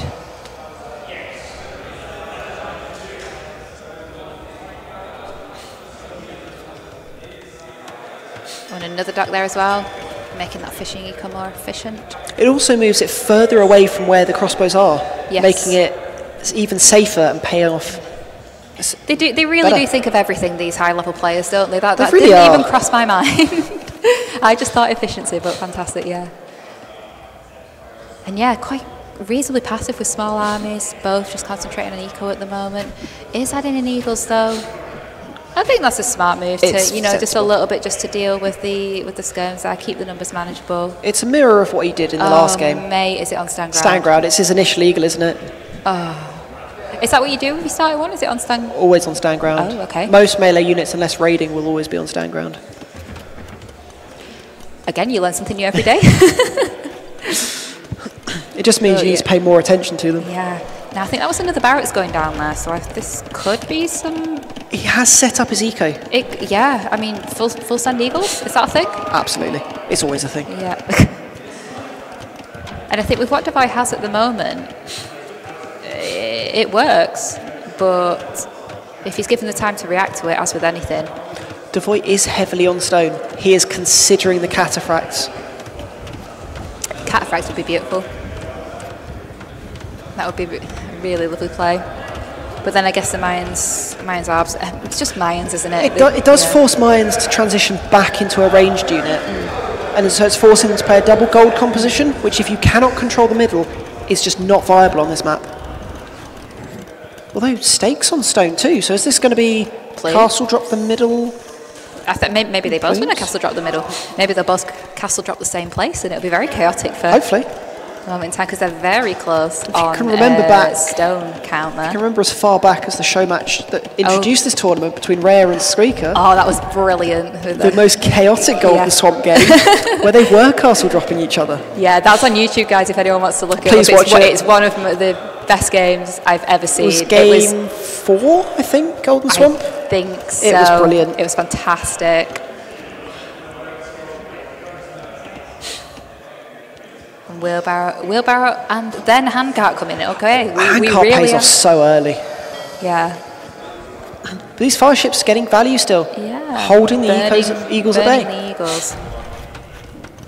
We're going to the middle. I think it's a castle drop in the middle. And oh my, it's happening! Yes. Yes. Let's go. Oh yeah. Let's go. Stakes. Oh no! What are you doing? Hesitant. I want to see the get there first. Yeah, and oh, it's not quite. It's not quite. If these Eagles run straight to the middle, it could work out for Stake. And I mean, the crocodiles are currently on. Oh, look at it! We called it. That's He's going to be amazing. so annoyed seeing that. He's got to abandon the middle. He can't get it up as fast. This is a Stake. Wake up. It's because his villagers were just stood idle by his wall. Yeah. As they tried to pass they through. got stuck. That's not ideal. Oh dear me. And getting completely off that with it and having to build a castle at home. I don't think that's a bad castle necessarily. It controls the water and allows him safe passage to the middle with his units. Takes away how scary ships can be, especially demos. Yeah. And I feel like now I feel like Stake is on a bit of a timer to get the middle back. I feel like he needs to think about Imp, which he looks like he's doing. Devoy's stonewalling his entire map, and he's getting played. Do you relate? He's going for cataphracts. Oh, I love the stone walls. But Stake's going to go in. Yeah, Stake's going up though. He's going to He go needs in. to get in the middle. He needs it.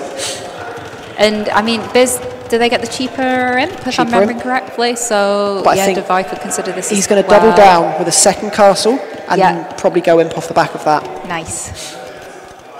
Okay, rip those skirms. The other option that Devoy has by having water control is cannon galleons to add into the Treb War. True. Oh, we've got just a demo there floating about. That's where the castle's so nice. Into that, yeah. And looks like we've got some villas going forward there. That looks like some sneaky red dots heading over to the adding more barracks around the side? That would be nice. I'd love to see a semi-sneak or some forward buildings. Forward siege might be the next option. Yeah, I think that's probably one of the only options with how turtly Devai's going. You know your opponent's mostly on skirms. Getting Eagles raiding would be incredibly powerful. That would be painful. It's so sad watching how quickly they disappear. Is there a gap between that barracks and the... Or is there a palisade underneath? I think there's a gap, unless there's a small tree between it, but it looks like there is a gap. Yeah. But then I feel like they would have passed through. You don't want to run under the TC, though, which is perhaps why he's trying to break through the other way. Nice quick gates there, seeing how quickly that house is going down. Do they have a... What's the... Oh, it's Byzantine HP bonus. Oh, yes. On all and buildings. what's the thing in the barracks which makes you attack buildings better? Thank you. Don't think I've seen Arson come in yet, but I think this is a game where Devoy just needs to stall it out, keep control of the middle, and eventually he'll starve Stake out. Arson coming in now. Arson's such a powerful tech. And Devoy's up to Imp as well. So I think Stake's on a timer here. With what can he do for? How is Stake going to get access to gold? And it has to be Trebs. I think it has to be a quick push back in the middle. Has scouted the second castle up as well. And it's Byzantine castles. They don't go down easily. Monk is just chilling. Is gonna I think he probably expects cataphracts now. Do these melt eagles? Yes. Ooh. Against infantry, they're incredible. Oh my goodness me. They really trample them, don't they? Oh my, look at that. I've not seen a trade like that since I don't know, Spearman versus Cavalier or something. Crazy. Wow. Okay. I think Devoy's put himself in a really nice position now. Yeah. It's just now a matter of time. Yeah.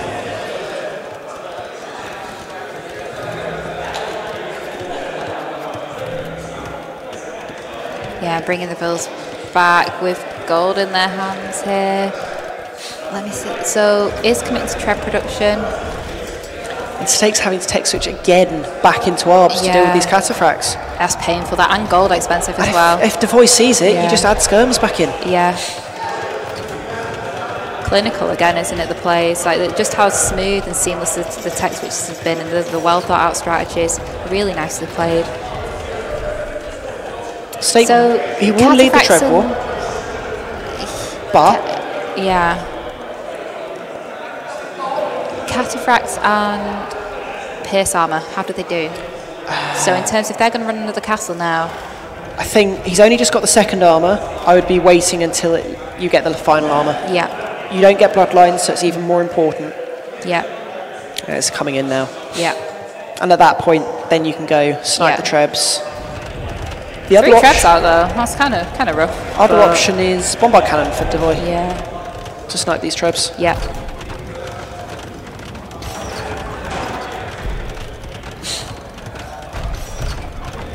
Do Byzantine castles have more HP as well? Am I imagining that one? Good. All buildings do. All buildings. So they don't get okay. masonry or architecture, Yeah, but their but they have HP is more already HP. ridiculous.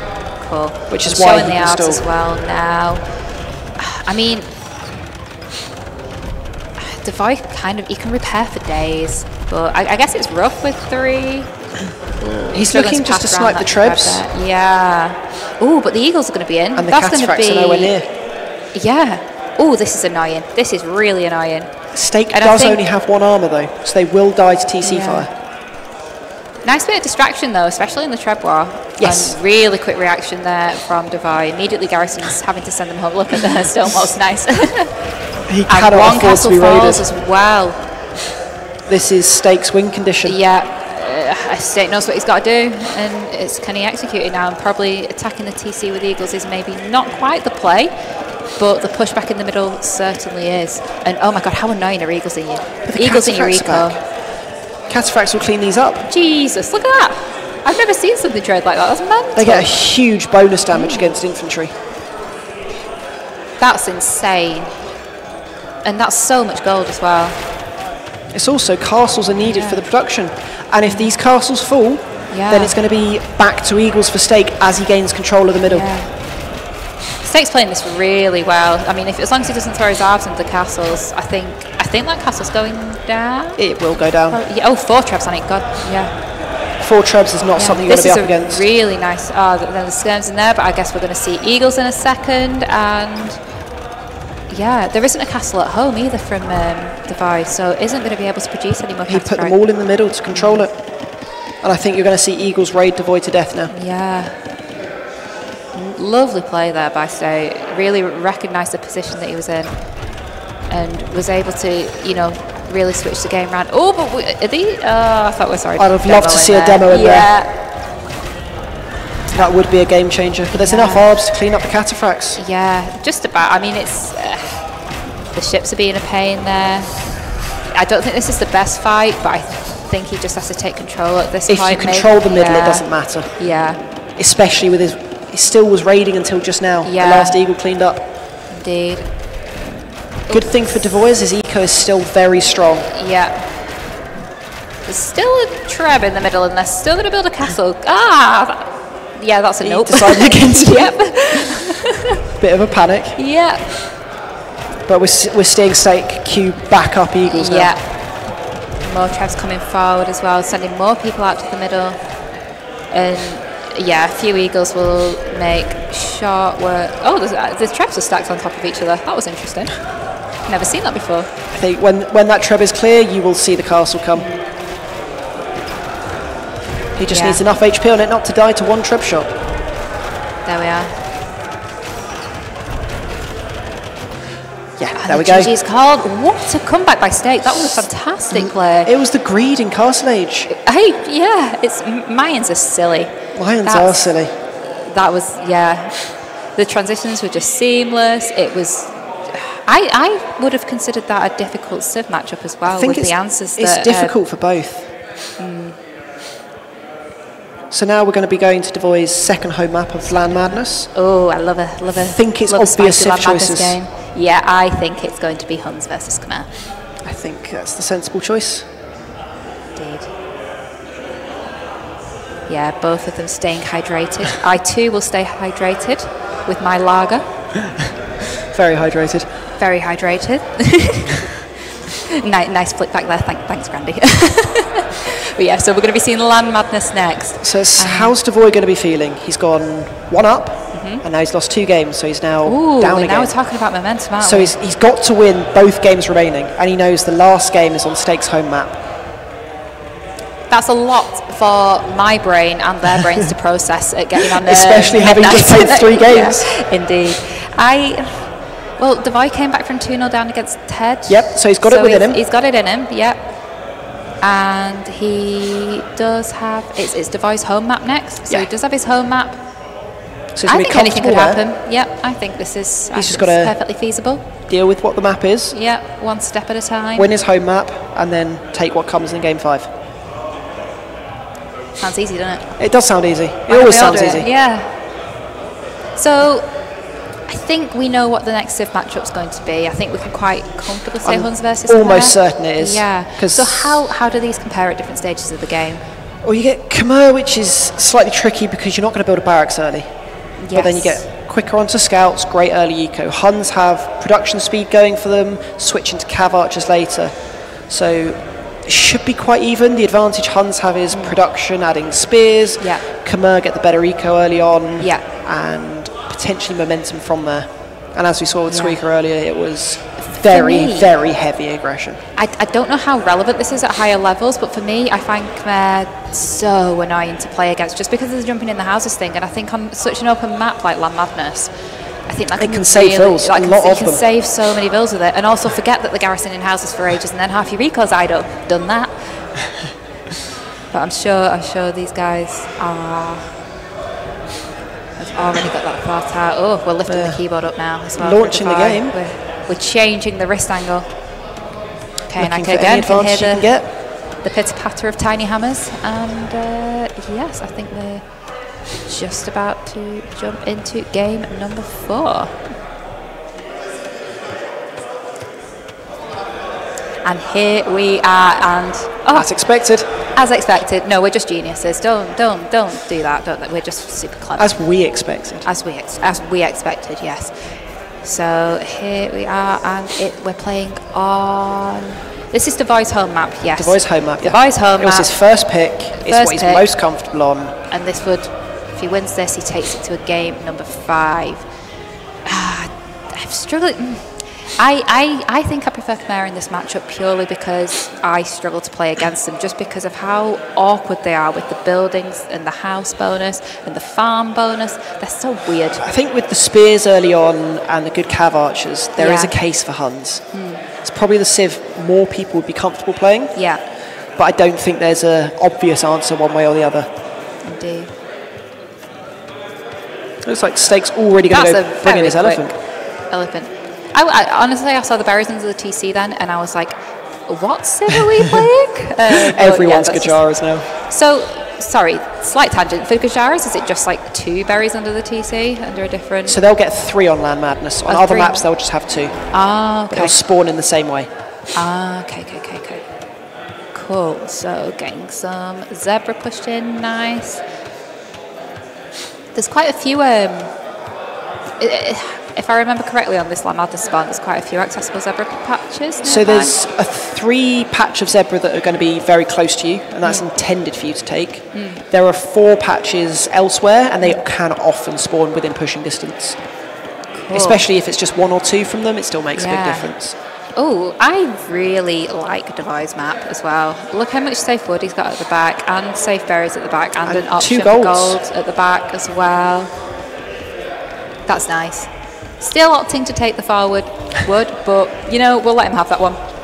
It's still really close to his TC, though, and if you're expecting scout wars, it's not so important that it's forward, not back.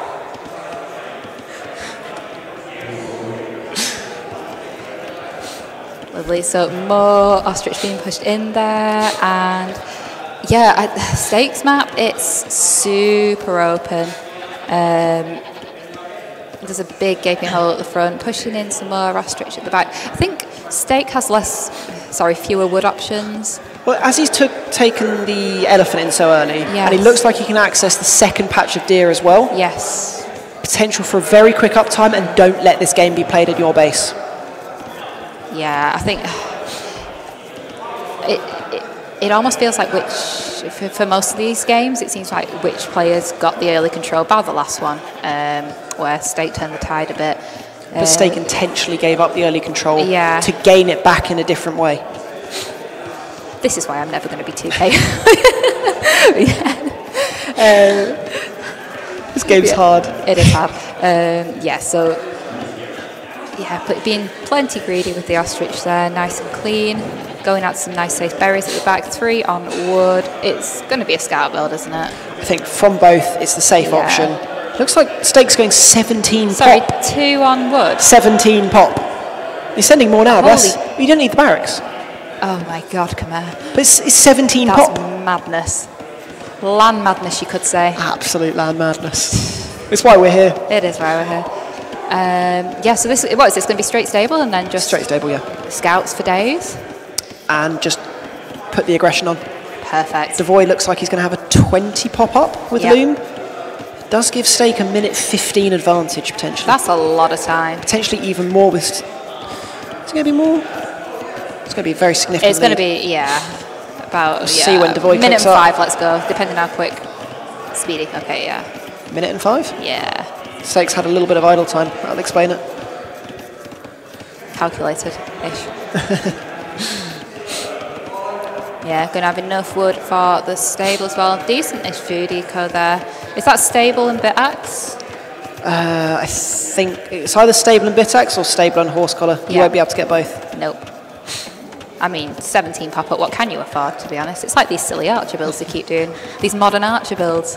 Double range on 18 pop. Double range 18 pop, Luck has unbelievable. ruined the game, and I really hope he's here to hear me say that. These damn baguette builds. Yeah, so stable immediately decided that side of the house is not suitable. 3 villages. Bit axe. Yeah. Stake knows that it's time is the essence here as well, so really pushing it with 3. He won't be able to afford many scouts. Yes. But then if he doesn't get horse collar, he won't be able to have any food to make the scouts. So we will have to see.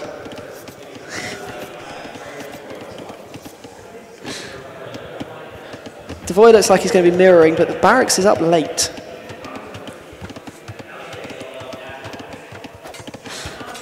Which could make a big difference in the early scout engagement. Indeed, yeah. Not going to be able to get the spears out in the same way. Nice minute advantage there. Stable just up and got some scoots in the field, scoots in the queue. Close enough to the TC so it's not going to be denied.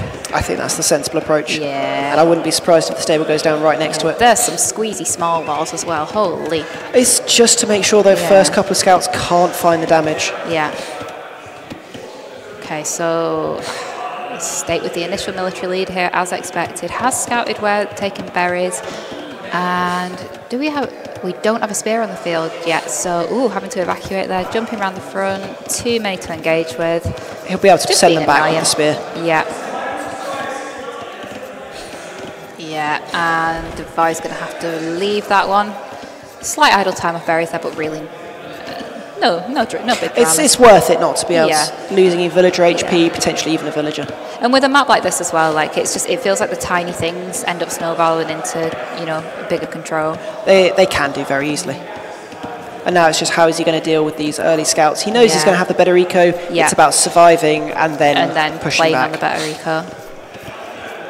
Yeah, just making sure there's enough space on the field to deal with these scouts, just protecting the important bits. The other thing you need to be really careful of is not over chopping your wood line to expose it, because that can cost you games. Yeah. So this is nice from Stake as well. He's able to, I was going to say keep him at home, but I think Darvoi probably realised he has to go forward to try and make something happen. He has added there isn't 4 a spears, barracks, so he knows he's safe at home. and he doesn't know where. No. He doesn't know where. He's got lucky. That's the second stable. Let's go full send. Stake's seen the game earlier. That? We can at least get one Ville. There's one low health Ville. No, it has to abandon. His pathing's not worked out from there.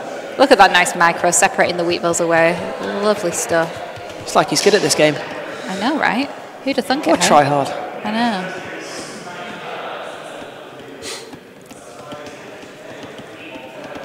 That's what we're going to see here. That's going to be a nice engagement there. Nice. Darvoi is coming back. Move. but that's a poor engagement to take, losing a scout for free. Yeah. It's, what does he do to recognise the double stable? This is scary. Like, this is crazy.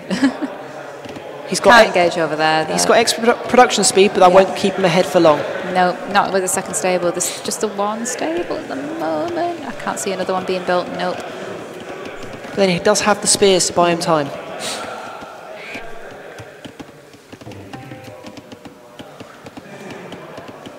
Those berries are going to run out. I was like, how on earth do we have 17 on food here? But yeah, those berries are going to run out soon. I think that's because they've tasked from the TC berries all the way over. Nice line of sight.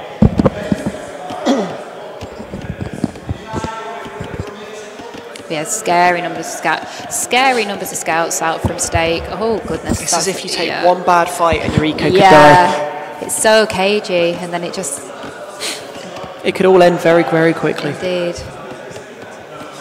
Look at them! It's like a standoff. I'd love to see Stake start adding in the upgrades. Yeah. Bloodlines forging to deal with these spears. Yeah.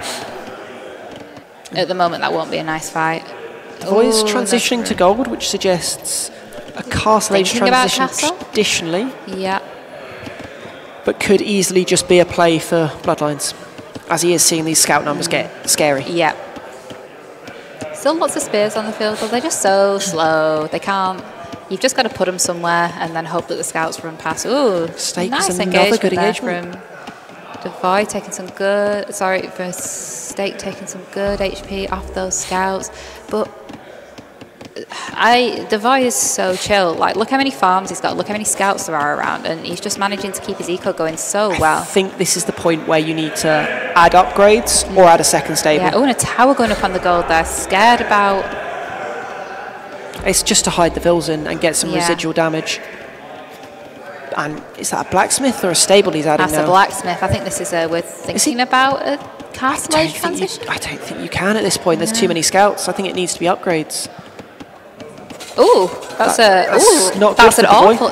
No, they almost got mushed in a little pot together. Then, dear He's lucky he was right next to his TC. Otherwise, he would have been in real trouble. Yeah, lots of low health scouts in there for Stake though at the moment,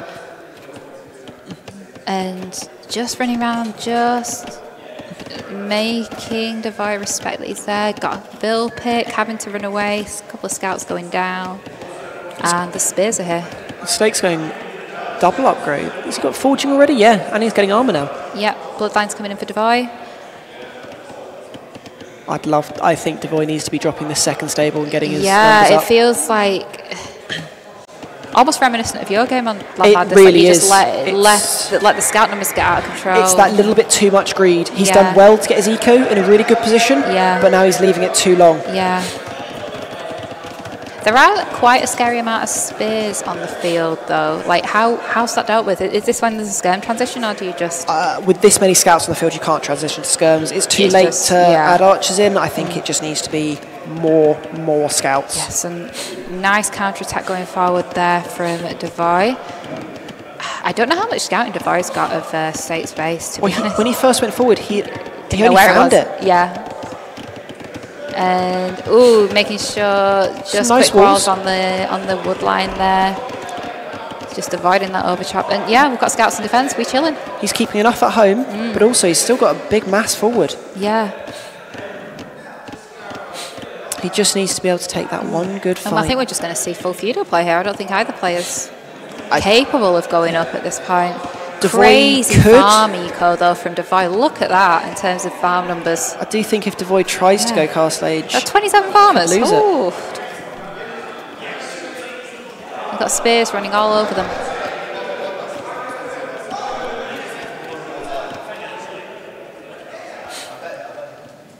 The spear numbers are incredible. Yeah. Where's Stake? He's stopped making scouts. Is he just going to look to go up now? It looks like he's idling to go up. Making darvoi think he's overinvested, but darvoi's not buying into it. Or will the Bloodlines play be the one as darvoi tries to click up to Castle Age? I do not know. This is, It's a risk. It is risky, but I feel like darvoi's got enough at home to defend from I feel like he kept adding spears, and that's done we've got Castle Age. really well for him. Now, pretty decent engagement there. Just trying to engage with the scouts. Was before Bloodlines came in for Stake, so he didn't need to take it. Oofed. Devoy's like getting, chess, isn't he's it? getting fletching. He's going to look to add, either that's just for his TC, or he might be adding ranges to add in CA. Yeah, CA. Looks like he's adding stuff at the back of his base. I don't think CA's a bad shout with this if you're this far ahead. As long as you keep making one stable knights, you can keep you the probably map can add in CA. You just need to buy time to get there. Yeah, it's staying really nicely defended at home. Just to getting a few pokes off. Stake's going to click up now. It's not too far behind. If he remembers to click up, there we go. See, he's a minute and a half behind. And are we going to see 3 range Hun CA? Yeah, we are. Nice. And what's Stake's answer going to be to all these pikes? He needs to do something. You can't go with the more. Okay, more. If in doubt, I respect that. I guess the answer is Scorpions, but on such an open map with so many mobile just units, full send. I think you full send, and then you add the siege when you've got a forward position. Yeah. I mean, I don't think it's over by any means for either player at the moment, but I think Stake's going to have a little bit of a job keeping map control. Well, he's picked off 4 villagers, but then he didn't have horse collar for ages. He doesn't have wheelbarrow. So it is, by the time he gets up, it will be close. Yeah, we are going to see CA coming in. Stake's still adding scouts on his way up. He's going for the full military. I think he has to. Like, you can't let this get out of control. No, he needs to keep Devoy at home until he's got the army out. Yeah, because CA against a feudal army, it is so rough. So we've got a couple of knights on the field, it looks, and there we go, we've got the... Yeah. And now Stake knows exactly what's coming. You won't know how many ranges are out, but 3 is a very expected number. Yeah. And you can see 4 from Devoy. 4 are queued up in separate ranges. Holy, that eco. It looks like Stake has done enough to buy time to get up.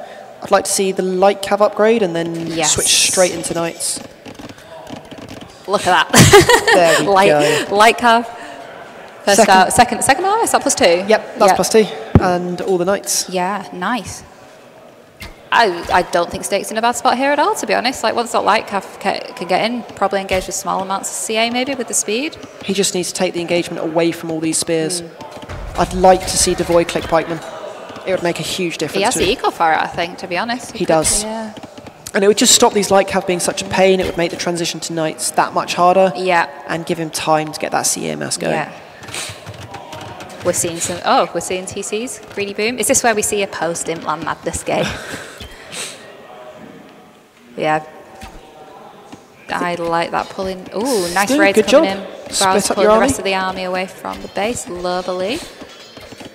Really not caring and choosing to fight under the TC. Fair play. Well, it's causing idle time. It's keeping him distracted, moving his army where you want it. Yeah. Because Devoy's cav archer mass hasn't left home yet. Yeah. It's kind of getting to the point where it could be a little bit scary, though.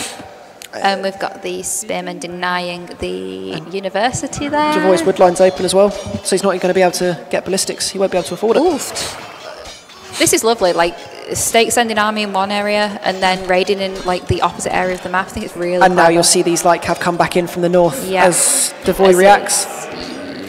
Yeah, I think it looks like just trying to get as good a trade as possible with these. I think what you want to do is send them to the back of the base and be picking off vills, causing problems in the eco. Yeah. Because you can't let CA get out of hand, but also you don't want to let them pick you off slowly. Yeah. Still got these pesky pikemen in, and we've got it is pikemen now. Pikemen's coming in now as well, and we're getting a third TC. And this is where Stake's lead could grow. Yeah. Devoy's got the military lead, but he cannot do anything with it yet.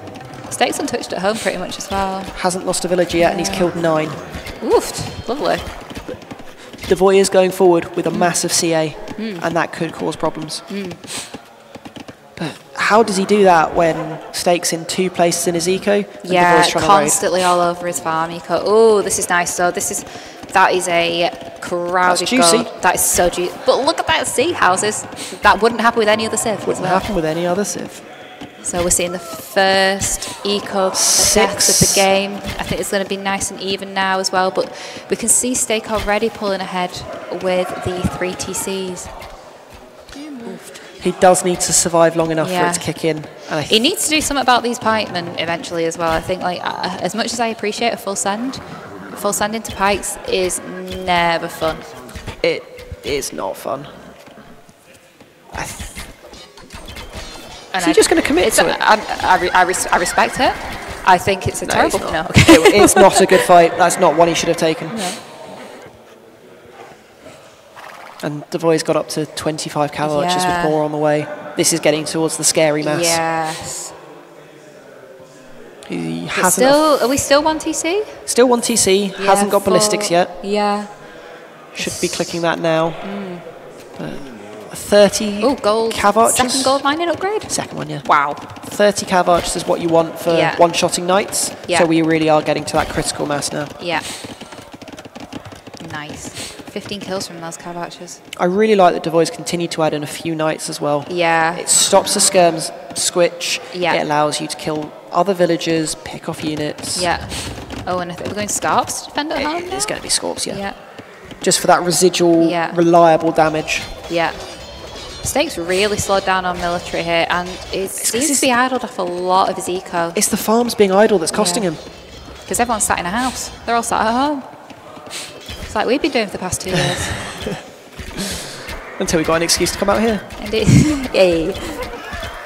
Yeah, so the CA, they're just getting to the point where they're just picking stuff off now. Darvoi's back to what he did in game 1. Yeah. Forward siege, heavy pressure. And I think that's really sensible. Yeah. And we're just Scarps as well. How do you feel about elephants? They just don't deal with CA. They're too slow. They'd be good if you've got a forward position and you can start killing buildings without having to add siege. But in a defensive position, it's just a nightmare to play with.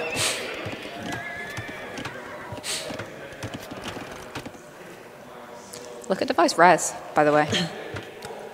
Is that him? No, that's just he's banked food because he's not been spending it. He's 1 TC. Yeah. And he's just got to keep adding army. Yeah. Okay, now we spent it. Second armor for Cav. Yeah. Makes sense. Can dive TCs. That is some CA mass now. Wow.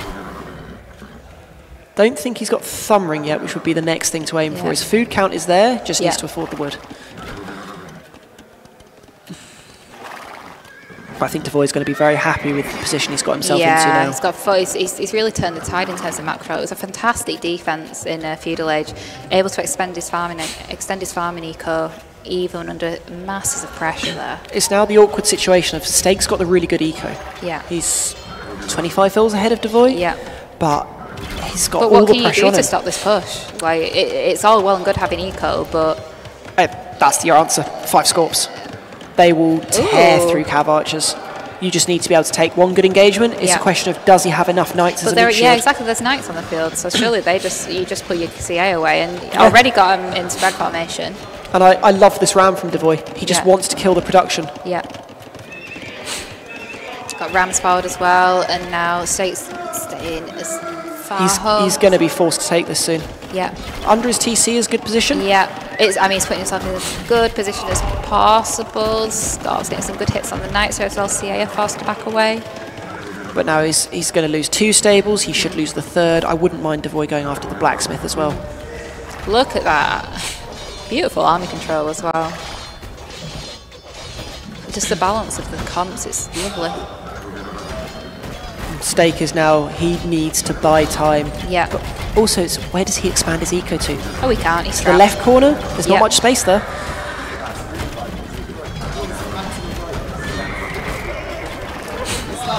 Ooh, shredding. Got to hope for it. Yeah. This is the fight that Steak needs. Yeah. He's going to clean up the pikes. Yeah. What? That's a decent cleanup, to be honest. 5 Scots do work. But it's not touched the CA yet, which is the crucial part. And the Rams are still on the field.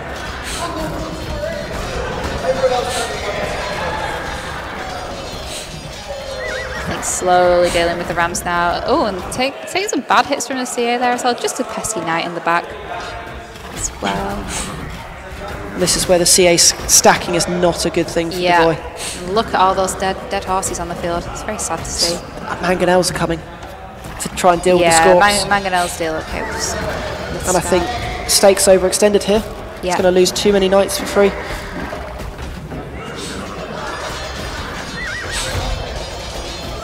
I want to see Devoy delay it until he's got 3 or 4 Mangonels and he can get them just close enough to the Scorps. Because if those Scorps die, the game is over. I do like this ram push though. I love it. It's like really taking out the production buildings there. I think there's only 2 stables on the field now. Oh, come on, finish it. He's got 3, but if one of the 3 is that weak one, it's soon to be 2. No, we're just going to let that stable live, guys. It's fine.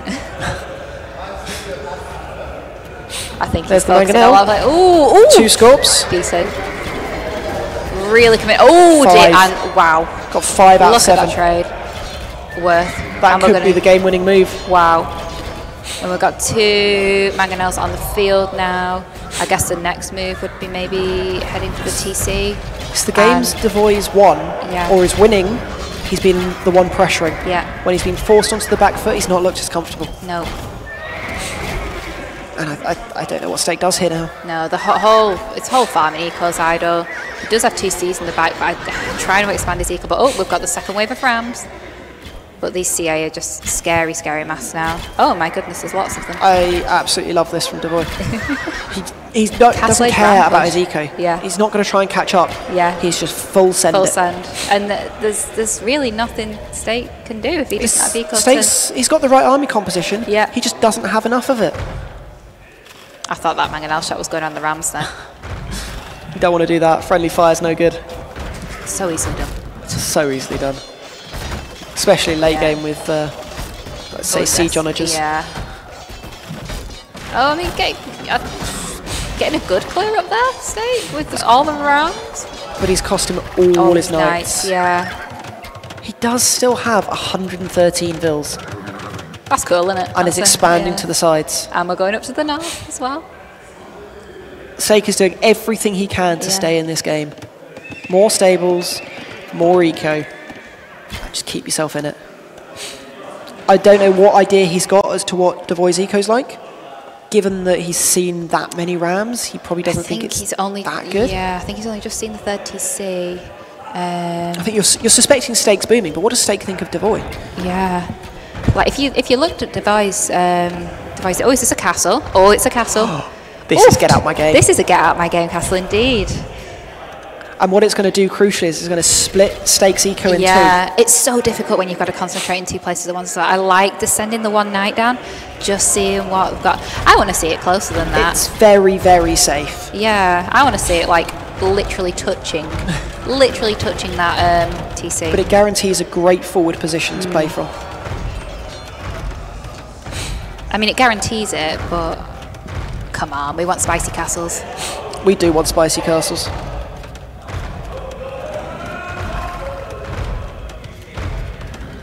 So look at the decent night mass coming back up now as well, but I guess at this point, Devoy has like a safe spot to go home to. Well, go home to, I say, go back to his castle. Yeah, so you can't push it. Scary. And then there's no Scorps to do the damage. It's looking better and better for Devoy now. But Stake has the eco lead. It's 118 bills to 79. It's the classic case of you've got an eco lead, but what can you do with it?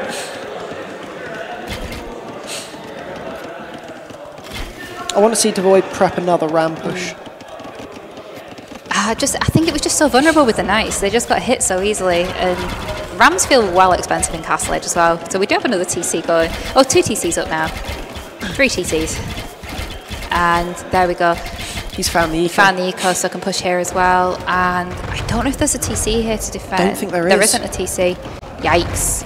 So any bills who were working in here, yep, rest in peace. And see how you're dealing nicely with any knights who come past. And the houses are just delaying the inevitable. Yeah. The Stake going for the counter. Safe as houses doesn't apply here. So I'm recognises, sorry, it's late. He recognises that Devoy's army is in his base, so he's just going to send his army and try and kill Devoy's base. And It's really pretty open, to be honest. Oh my goodness, these knights could get some kills. Yikes. And they can fight in the castles, they've got +2. I mean, there's still some CA at home, but the CA aren't working together. You can't control your CA here and in Stakes Eco. Indeed. Knights are much better for just pure Look at the Eco raiding. KD as well. Okay, so yeah, no. Stakes had a really rough time there.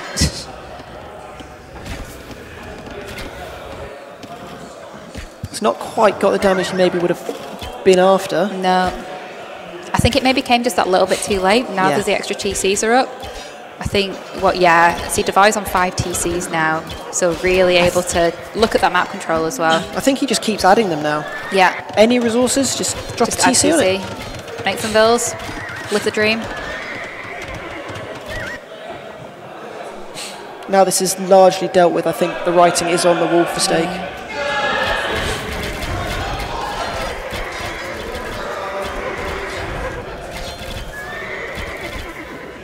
Yeah, this Mangonel push is pretty formidable now. I think that TC is going to go down, backed up by the CA. Oh, and the GG is called. Which means, wow, game 5. Game 5. No, fantastic play by both. It was like chess in Feudal Age there. Neither player wanted to take the bad fight. Darvoi just got away with enough greed to get to Castle Age. Then no matter how well Stake did with his army, he got control back, and then when he started pushing, it was formidable. It was just this full send. I loved it. It was fantastic. Means now we've got islands for game 5. Stake's first home map. There isn't Portuguese here, is there? No. I can't do Vitoria.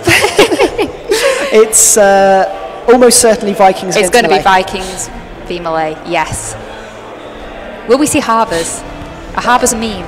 No, they're I absolutely not. Harbours. It's like putting towers all the way across your shoreline, but without costing stone. And you can make ships from them. It's cool. So the advantages Malay have is the quicker up times, they can get more villagers out, Yeah. and then Viking Eco is ridiculous. Indeed. I think Stake will be feeling good because it's his home map, he knows what he's doing with it. It's the civ he planned to use, because he used Dravidians deliberately on Dry River where he got the convincing win. Whereas Darvoi might not be his home map, but he's got the best civ for it. It's going to be a close one, isn't it? Who would you favour here? I think Stake is the more natural water player. Okay. But he has the worst But civ. he has the worst civ. I think Stake should edge it, but it could go either way. Interesting. I couldn't pick between them. They've felt so even the whole way through this set. I honestly couldn't. I'd have to flip a coin, honestly. I think it's going to come down to, well, I think you've got to favour Stake. His home map. Yeah. He's more known for playing water. Yeah. Darvoi had a bad experience on water against Ted when he picked it in the last round, so that might be Interesting. playing on his mind. That might play on his mind, yeah. Although, there's no pressure on him because it's not his home map. And yeah, it's just Vikings, man. It is always Vikings. Yeah, they're so scary on water. Stake's having a stretch. Darvoi's gone for a little walk. I respect that. I need a stretch. They're getting ready for the last one until tomorrow's games, where we've got Mole against Eustasaurus Rex in the plate final at 1 p.m. 12 GMT, and then I face the winner of these two in the final following. And you've got to cast their whole set. Oh, that's a little bit. You've got to see all the strats. All the strats. Can't remember. Stake's keeping himself so fueled up. It's so admirable. Eating all the way through. Yeah. He's been playing 2 days now. It's madness. No, it's LAN madness. Hey, stop. Is it too late for those jokes? Too early. Hey. But yeah, both players taking a bit of a break now. So just having a look at himself on the big screen. We'll give him a big wave on the way past if he's coming.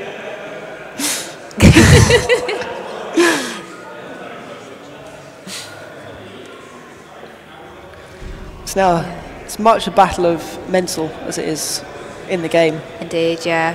Real resilience from both players, to be honest. You need it. Yeah. But it's crazy that both sevens have gone to a best of 5. I'm so happy that they've gone to be like really good sets. And you know, it's always fun to watch, eh? Always fun to watch. As we look across, you've just got screen upon screen playing. It's like age as far as the eye can see. It's beautiful. You can even see us on some of the screens. We can even see Slam. Well, that's what we're to Slam. Hi, Slam. My favourite. Yes, it is my favourite too. No, it's been, honestly, today's been absolutely fantastic. It's been everything could have wished for, to be honest, with being part of organising this event.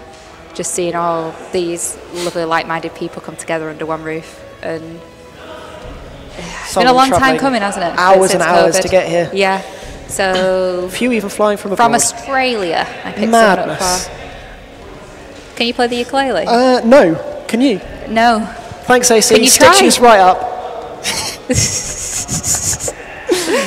We'll put it gently down. I've got absolutely it might no make chance. noises that we're not comfortable with, so we'll just leave it there.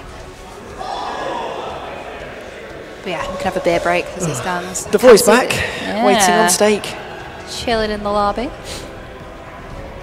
Here he comes. You can probably hear us. Can hear us. I'm going to wait until they've got their headphones on until I talk properly. Until you tell them exactly how they should play Islands. I don't know. Well, you do. We played that amazing game on Islands. We've done co-op on Islands, where you tell me what to do and I spam chips. Yeah, but we beat AC and Squeaker. We did.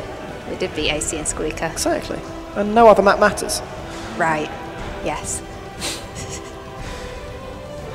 Varion just conspicuously walking in front of the camera.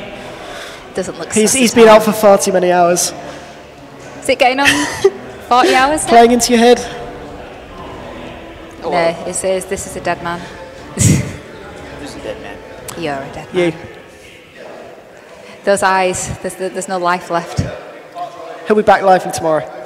No, this is regenerative. I'm like a berserker. Yes. What's that? I have faith. Steak Berserker Gang? No. Is it Berserker Gang, yeah. Correct. You are correct. Steak and Darvoi Point picking from sieves. Mel. Point from Mel. Stretching, looking like they're ready. Yeah. You can see Darvoi, he picked Vikings. Bottom right of the Civ selection menu. You weirdo. I can see a screen. I know, but bottom right of the... How do you know? Because I picked Vikings. Okay, right. I love Vikings. Vikings on Islands is just the best way to play this game.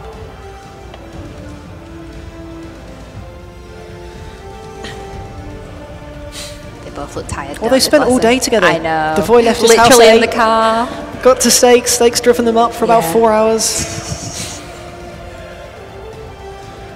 I wouldn't want to be the third person in that car, not going to lie. Well, we'll see how Paul Serious feels about it. tension. Okay, I can see both players Loading getting in. set up there. We're loading in. And let's go. And it'll be the Here we go. final game of the day. Or the first game of the day, depending how you look at it. True, but one of these has got to go home. Well, they're not going home. Well, we're all going home No, we eventually, send but them they're home. not going. Oh, we send them. Yeah, Okay. if you lose, you send it home. Did they not go into the car park for Yeah, they can play H4 in the car park. Oh, there we go. And we just need to hop into the map. And Here we go. are. Islands. Ugh. What? It's not for me. It's just beautiful. Just look at the water, the fish. One kind of looks like an upside down whale. I like it. It does. Which is a really awkward shape late game because your wood can all be because ranged. everything will be ranged. That's what I was going to say. Like, I much prefer Steak's island shape. But then he does have a gold right on the shoreline, which come Ooh, Castle Age, that's rough, you yeah. need to control that. Yeah. But there is one safe as well. There is a safe. So what do you think so we did indeed get Malay and Vikings. So Malay, what's the play? I think Vikings are the powerhouse Civ. Yeah. But they're slow to get going. They don't get fire ships. So I think what you need is a very quick uptime, forward docks, a couple of fires to hunt down the Viking ships, put them on the back foot, and then you switch into your own galleys. And from there, try and take control of the game. Yeah. As If Vikings get to longboats, is that worth it? Is that... It's worth it if your opponent's going fires. It's Yeah. not if they're just playing war galley. Yeah. But you can play a war galley longboat mix, which Yeah. then means you still win. Okay, so we're favouring Vikings here as the Civ. Yes, Steak as the player, which makes Or it Stick, perfectly even. if we're mem.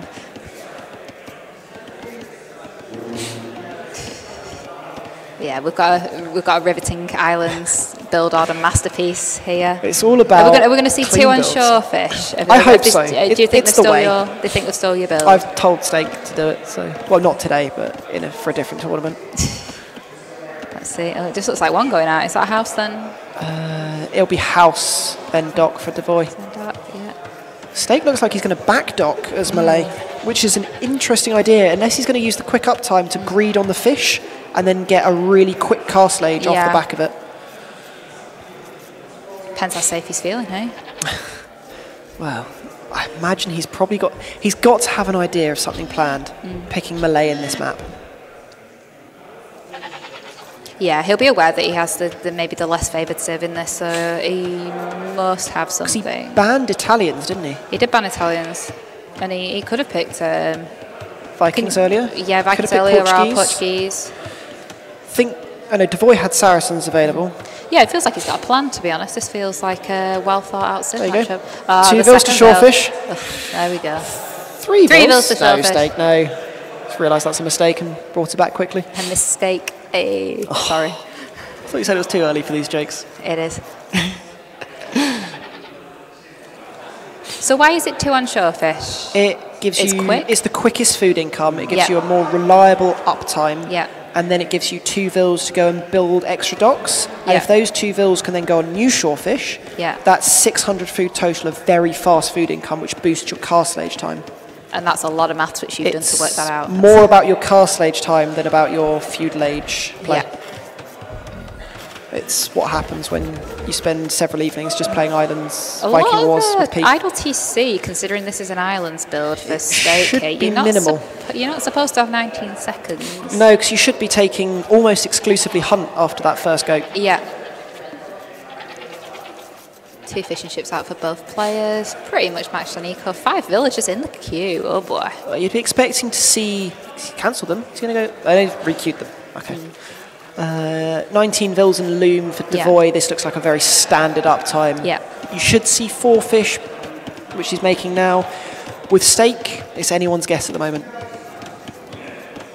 It looks like with the back dock, he should be going for the greedy he's trying approach. to play greedy. I think we've seen a lot of greed from Steak today, and I don't think we're under any obligation to change our view on that at the moment. Are we forgetting that we've got some... Why is he getting... Oh, is this for wood? For wood to build, for wood to build the second lumber camp, to get the mining camp, to get 2 more docks. Yeah. You almost just abandon the feed. That feels so It feels so counterintuitive. bad, but it is the right thing to do. So weird. Yeah, feels quite late on to No, Steak's going to be up quicker. though. Yeah, because he's Malay. And Malay. But this is surprising for what he's chosen to do with the back dock. I'd have thought with this sort of uptime, you'd want going to try and pressure. greed an F's. Ooh, yeah. Maybe he's overly scared of the Viking play. I'm not sure. It feels... But if you're scared of it, wouldn't you rather be putting pressure on it and making them prove why they're so good, rather than letting their eco just play into their hands? Good point. But there's just... Have we just seen 1 dock at the moment from... Oh no, there's building second dock now. But it's going to be a little bit late. Tends to be you get 2 out by the time you've hit feudal and you queue 2 galleys, And then we're add going the third. galleys, yeah. And feudal age coming in for Divide just after that. Bittack straight away. No eco upgrades as it stands for Steak here. I think he's prioritising galley production. galleys. But this is, I think it's from this point onwards where Vikings start to get a little bit scary with the free wheelbarrow. They really do. If they get a safe transition into feudal age, get 4 or 5 galleys out with fetching, they're in such a nice position. And it's just not a civ you'd want to face up against.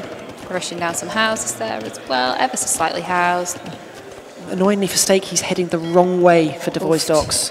This is another thing with islands. You literally don't know whether... Well, you know where the other person is, but you always go the wrong way around the island. But this is why where Devoy's docks on the side of his island, he's got a much better choice of where to go. Yeah, he Whereas has to go that way. Steak's got to guess 50-50 around the entire way of his island. Yeah. I think he's sending 1 either way around, which I do like. It makes more sense to do that with fires, But I guess it's easier to get galleys sniped alone, as well. very weak.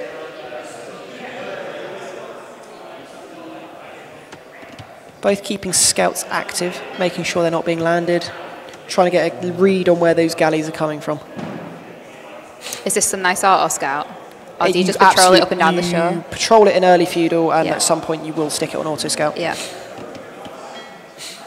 So the galleys are going to meet up in the middle. Going to get some idea of the weird shape of the island, I think, from this I think galley that's scouting. where he's working it out now. Yeah. And he's realised where the running docks are. straight into the docks there. That's going to go down. So confirming galleys there as well, and on numbers, and where the fish is. It's good intel there. And for fletching for Steak. Devoy. And fletching. Will he Steak is flick so the far ships? behind. I don't think he will have done at that point because he won't have realised he took the engagement. Yikes. So I don't think he knows how far behind he is. Yikes. But is Steak on 2 docks, it looks like, or is his production just stalled? No, his production stalled.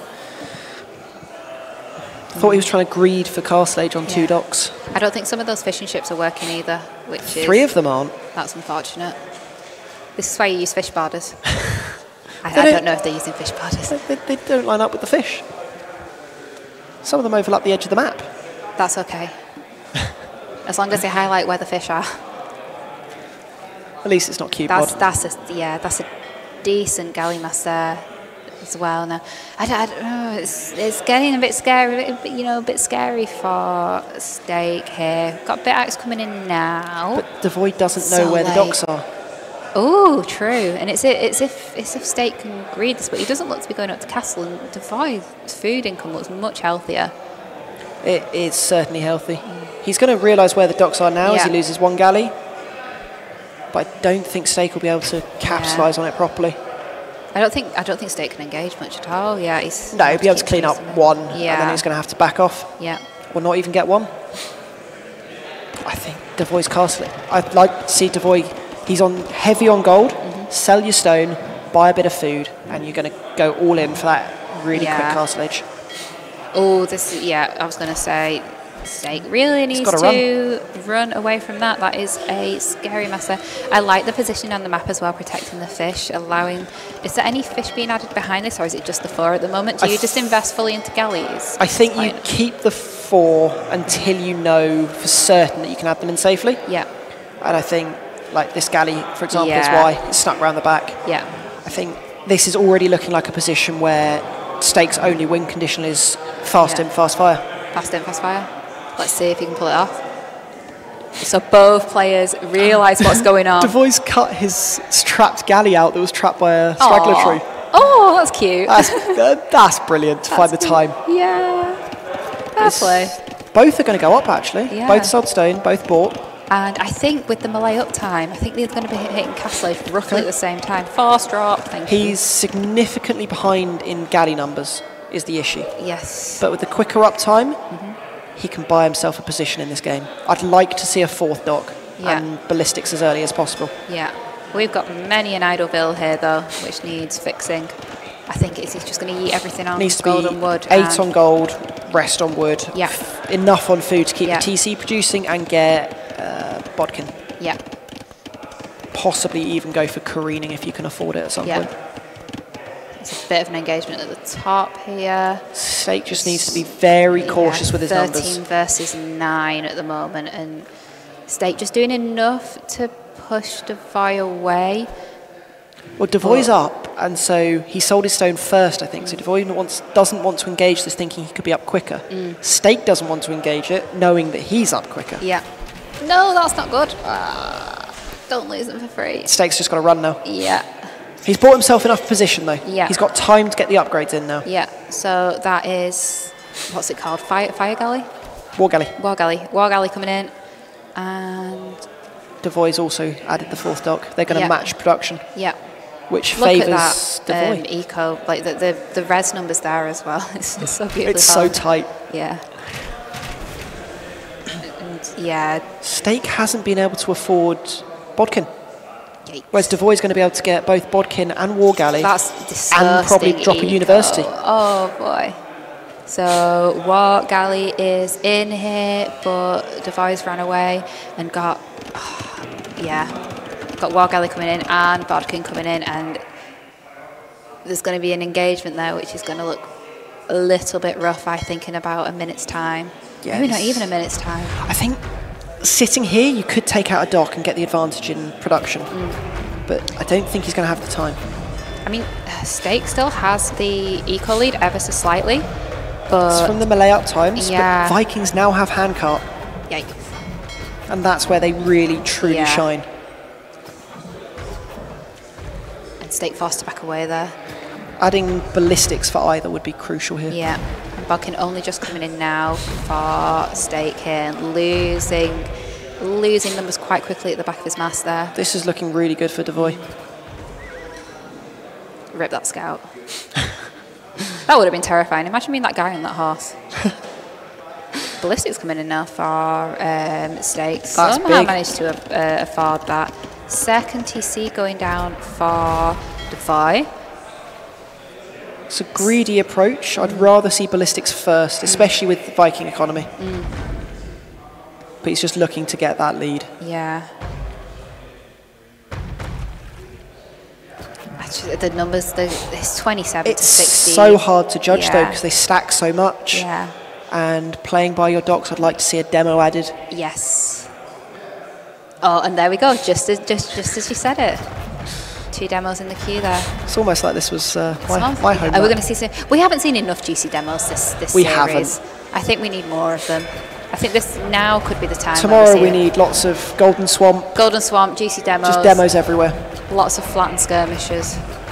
That'd be enjoyable. Darvoi's adding third TC now. He's realised his advantage. Yeah. He's looking to boom. Yeah. And just cement that lead. And I'm not quite sure where Steak goes from here. He's been backed into a corner by the best civ in the game, and it's not a position he can fight his way out of. There are demos though. There are, but if There's Darvoi's- demos and a dream. if Darvoi's sensible, you do not pass the docks. Yeah. You push this slowly. And I think he's got another mass, which he's going to send around the other way. As Steak is looking to sneak. We still no ballistics in for darvoi, but he just has the crazy number advantage, right? So Steak's adding a transport ship. ooh, What's he going to land with, though? villages in a dream. I don't Villages know. in a dream. He's going for it. And I think this is what he considers his way back into this game. Oh, it's going to get caught. It's gonna There's get- there's galleys coming around Hopefully, the outside. Long they notes. hit the house and he goes and hides the transport in the corner. Is that why that house is going there? No. Oh, He's I doing thought to- that was like a big no, five-head move. he's doing it to buy time to Yeah. get his transport there. But this is the worst timing possible. Oh, God. He's not going to be happy when he sees this. I guess. He's running transport. Yeah. I mean, darvoi didn't see the transport, but he saw the bills on the end of the on the shoreline. Bills could have been going to build more docks on that side. They could have just overshot for a TC. It's not confirmed it's going for a landing. And we're going to go and put the TC, the transport in the corner there. Sniping the fish. Yeah, a little bit of fish. Going to be maybe a little bit annoying on the woodline as well. Still got some 2 demos in the docks as But well. now you're trapped. Yeah. You're being pincered in both sides. And 4 fishing ships at this point with Viking Eco is not that important. And I like that Darvoi's adding the longboats. He knows He's Steak cementing his cannot position, play right? fires now. Preparing himself for elite longboat. It's just denying more and more of the shoreline here, and it's just getting squeezy. He just needs to spread his There's the units out university. across the shoreline. Yeah. Ensures Steak cannot redock, and that transport's stranded in the bottom corner.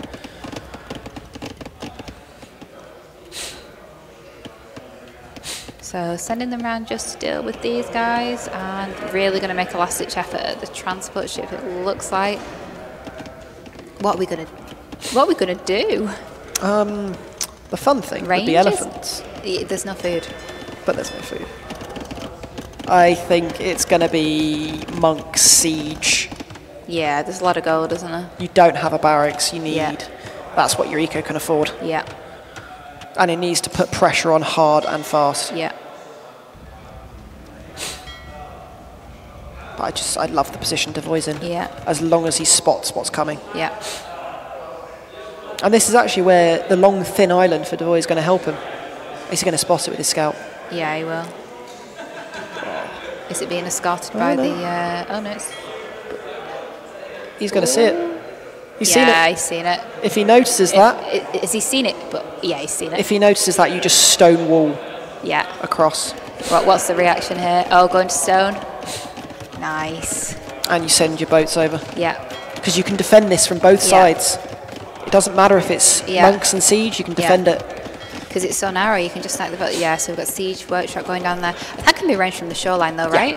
And that monastery can as well. So if the monk hops out the wrong side of that, that's going to be painful. And Stake doesn't really have the numbers, I think, to hold this. It's 13 against 15 and 13 longboats. I think Stake is going to get trapped here. Devoy moving round. Yeah, look at the pincer move. Are we going to... The ships are so slow. He's encouraging Stake to chase after a few units, which he needs to, because he needs to cut the numbers. Yeah. Just getting a little bit trapped here between these neutral islands. Has Devoy truly noticed what's going on his island, though? Because he hasn't reacted. Ooh, he hasn't reacted because he hasn't seen the buildings yet. But he did immediately go into stone. But whether that was just when he just decided it because that was, you know, that's where his eco's at. Because he does look like he's going to be going up to Imp soon. But Stake does look like he's in for a heavy Castle Age play now. Yeah. And with this mass being taken out, he could be in a spot of bother. Yeah.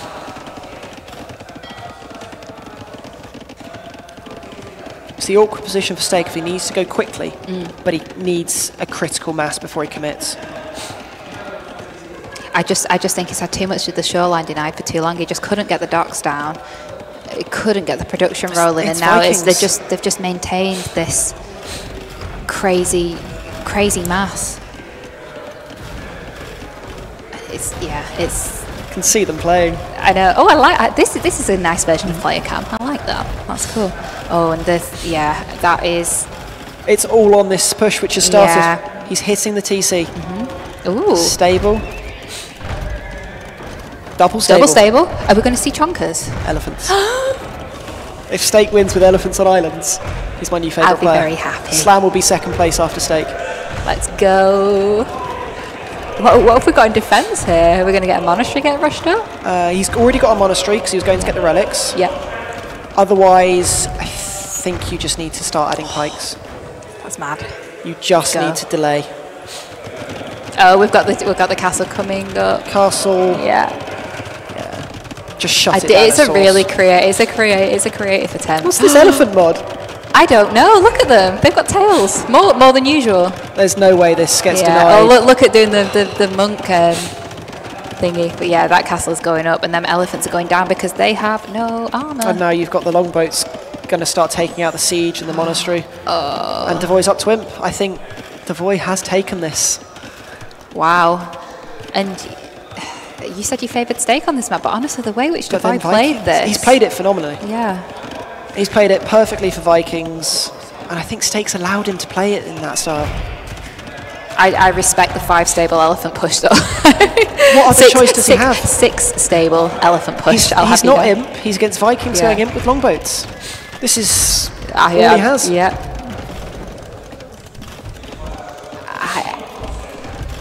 Is he going to go for the cast? I think he can't commit for the castle. Nope. And what Devoy needs to do now is get a transport of his own, claim the middle islands, get more gold, more stone, and add fish at this point. Oh, berserk's lovely. Is that for the siege? It's... Oh, well, they've got squish now. Yeah, it's got to be. And without chieftains, they're not going to do very well against the elephants, which is an expensive upgrade. This is another thing with islands, like the rate at which you get land infantry, land unit, land unit blacksmith upgrades feels really delayed. Like you get really deep into the game and you don't even have like +2. Yep, that's because they're not used. Devoy's prepped to build another castle if needed. 31 on stone. It's not about his villager count anymore. He controls the sea. Yeah. He just needs to kill this push. Yeah. That's a sensible castle from Stake, protecting his exposed gold. In now. We are going down for the castle, it looks like. That is a lot of chonkers in a very short amount of time. You need murder holes. It does need murder holes. Is murder holes coming in? No. A girl can dream. We can dream. They are really taking that down incredibly slowly. Devoy needs to keep a very calm head here and realise how far ahead he is. Yeah. Because this is something that can make you panic. Yeah. Oh, how do you counter elephants? It's obviously Trebuchet. I thought he was trebbing his own castle then. I was very confused. I'm confused too, but Yeah. I think with the TC there as well, he's got Bracer. He should be able to hold this on. Yeah. Crazy, like, that the eco count is still very similar. It's because Darvoi hasn't been able to threaten Stakes Island Yeah. at all. Stakes managed to do, there but we've got the middle there's move. control. And he knows the castle's there, Yeah. so I wouldn't mind. I think you can push off the middle island. With Yeah, the you can trebuchet. build Trebs, you could add cannon galleons, either works. And you've now got the boats taking out production. Yeah. And I think he's stalled Stake out to a position that's just not winnable. 63 to 5 military. Oh, 65 to 5 military. And it's Stake does not have an inevitable push. Yeah. These elephants are just melting. Yeah. We're getting eco upgrades though. And with longboats out, you can't even go into fast fire properly. And Darvoi is now spreading out, denying Yeah. dock space. That's really smart. It's the way to do this.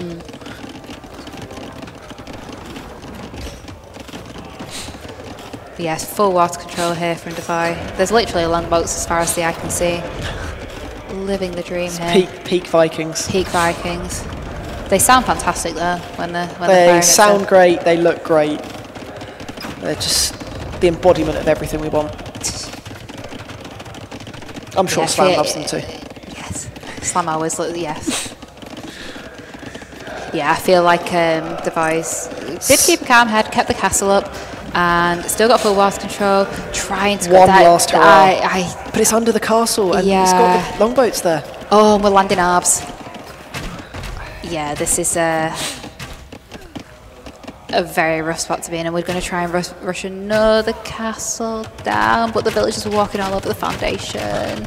He'll get the castle up, but now it's just a water game again. Yeah, And and post it doesn't Vikings. have the control on that area of the shore. He's not as even well. imp. Yeah. So he can't make anything on water that would help. And the production queue as well for Devi is just fantastic. There's so much stuff going on. And there we go. He's called it. GG, well played both of you. Holy, what a series. What a set. There we have it. Darvoi joining me tomorrow. Enjoy. Are you scared? I'm excited. Excited. Good, good, good, good. If he plays that well, I think it'd be really good. Really enjoyed watching them both. Cool. I think we're going to hand over to AC now after the players have just He's had a got his moment questions to catch ready. There their we go. breath. Look at him. There we go. Enjoy. Ladies and gentlemen, can we have a round of applause for our two other semi-finalists today, Stake and Darvoi?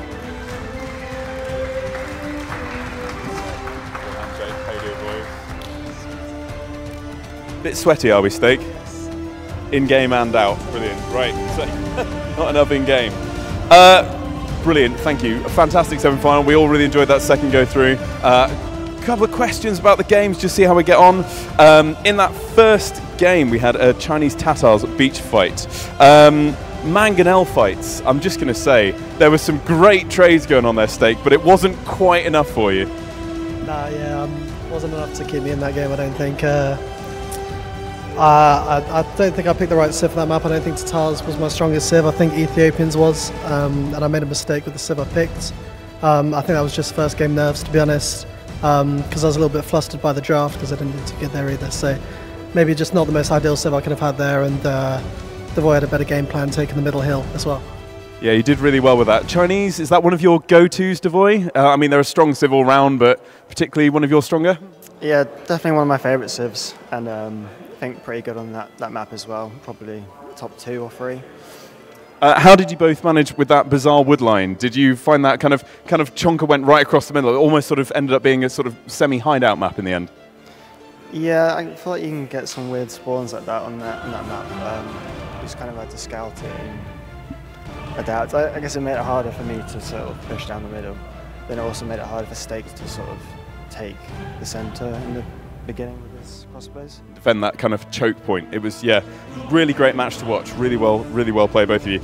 Second game, this was a little bit of a surprise. We thought that the draft had kind of gone the other way from the result in this one. We had Dry River, Dravidians, Lithuanians. It was a bit of a surprise here. How did you, when you got this the matchup with Dravidians, what did you think in terms of, you've got obviously the powerful skirms, Dravidians are a little bit sort of one-dimensional. Did you fancy your chances with that matchup? Yeah, I think I did, but obviously didn't play it very well at all. I kind of did a few things, like I got housed like when I was trying to make man-at-arms. So I just kind of like switched away last minute. I kind of kept switching my idea. I didn't really have like a plan the whole way through. I mean, Dravidians, they only kind of had their one thing, but they do it very, very well. And when you got that tower kind of denied, did you feel like you were in a really good spot, kind of push that through? Yeah, I thought I was in a good spot as soon as I saw skirms coming out the archer range, to be honest. It's so easy to have a stable with Dravidians. When you get all that extra wood, it really like makes a difference later on in the game as well. And obviously the food was just a freebie with Dravidians. I mean, it's a freebie for any civ, but especially Dravidians, so just having the stable was the logical choice, to be honest. So we go on to game 3 now. So we're Golden Swamp. Steak, you managed to somehow get Mayans and not have it sniped. Who knows how that happened? Darvoi went with Biz. Now that push in the middle, we had those castles both going up. It was a really close fought game. But yeah, I'm gonna start with you, Steak. Again, what was your kind of approach with this? Was this a predetermined plan going in, or was this kind of a fly by the seat of? My plan for Golden Swamp was just to pretend that Mayans are Britons, to be honest. They got sniped. Britons were a great civ for so many of the maps. For 3 of the maps, they were the first pick. So I thought, what's the next best civ? And Mayans. So I just played it like I was playing Britons, to be honest. I'm going to jump to game 4 because it is late and you two have been working really, really hard. So, Land Madness. We had Khmer Huns. This seemed to me, Darvoi, like a game of 2 halves. It looked like in the first half, I've written down Darvoi Greed in Feudal Age, and then I've written Steak Greed in Castle. But in the end, it kind of, that push through in Castle Age, you had a really strong eco going in, and then that big switch into Cav Archers really did pay off for you. Yeah, I think with Huns in that matchup, you just kind of have to make it to Castle Age, and then when you can get CA out, it's really hard to deal with for most of the night civs, really. And we'll see with Khmer getting a good early start as well, because they don't have to build barracks.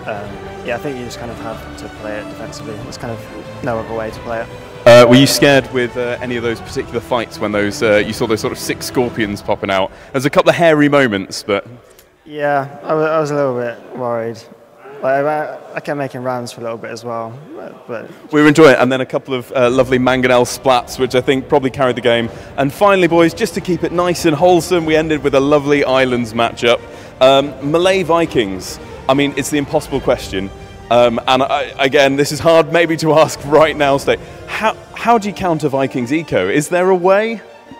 Well, that was honestly, the whole game was a bit of a disaster for me starting from the draft, because I banned Italians hoping to be able to take either Vikings or Japanese for my game plan, and he took both of them. That's the first 2 picks, which was really, really not what I wanted, because I played practice games with Portuguese and I was like, they are terrible. Well, they're not, but I'm just terrible with them, so I didn't want to play them. And then I just made several mistakes throughout the game, which added up. Like, I retasked my fish quite early in Feudal, and I didn't task them properly onto the deep fish.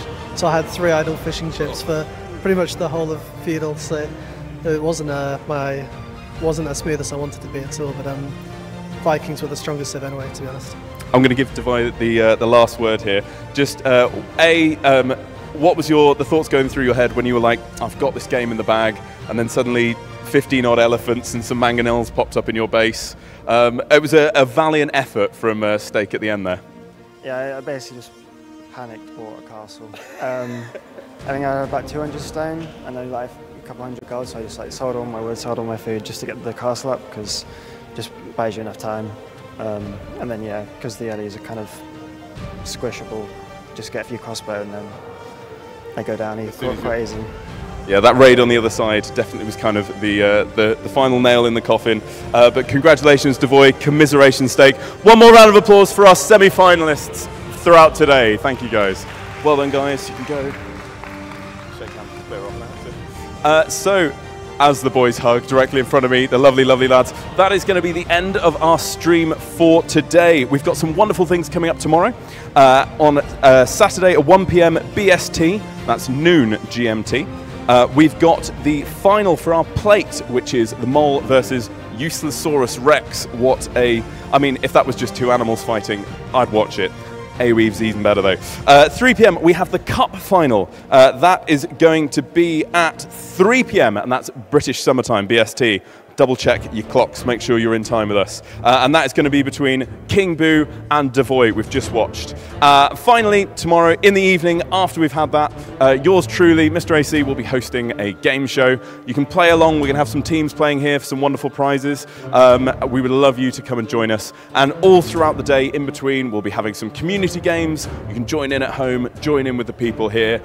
We'd love to see you. Get involved in our Discord channel, get involved on our stream, and we look forward to seeing you tomorrow. So from myself and the rest of the team here at LAN Lubbers, have a great evening.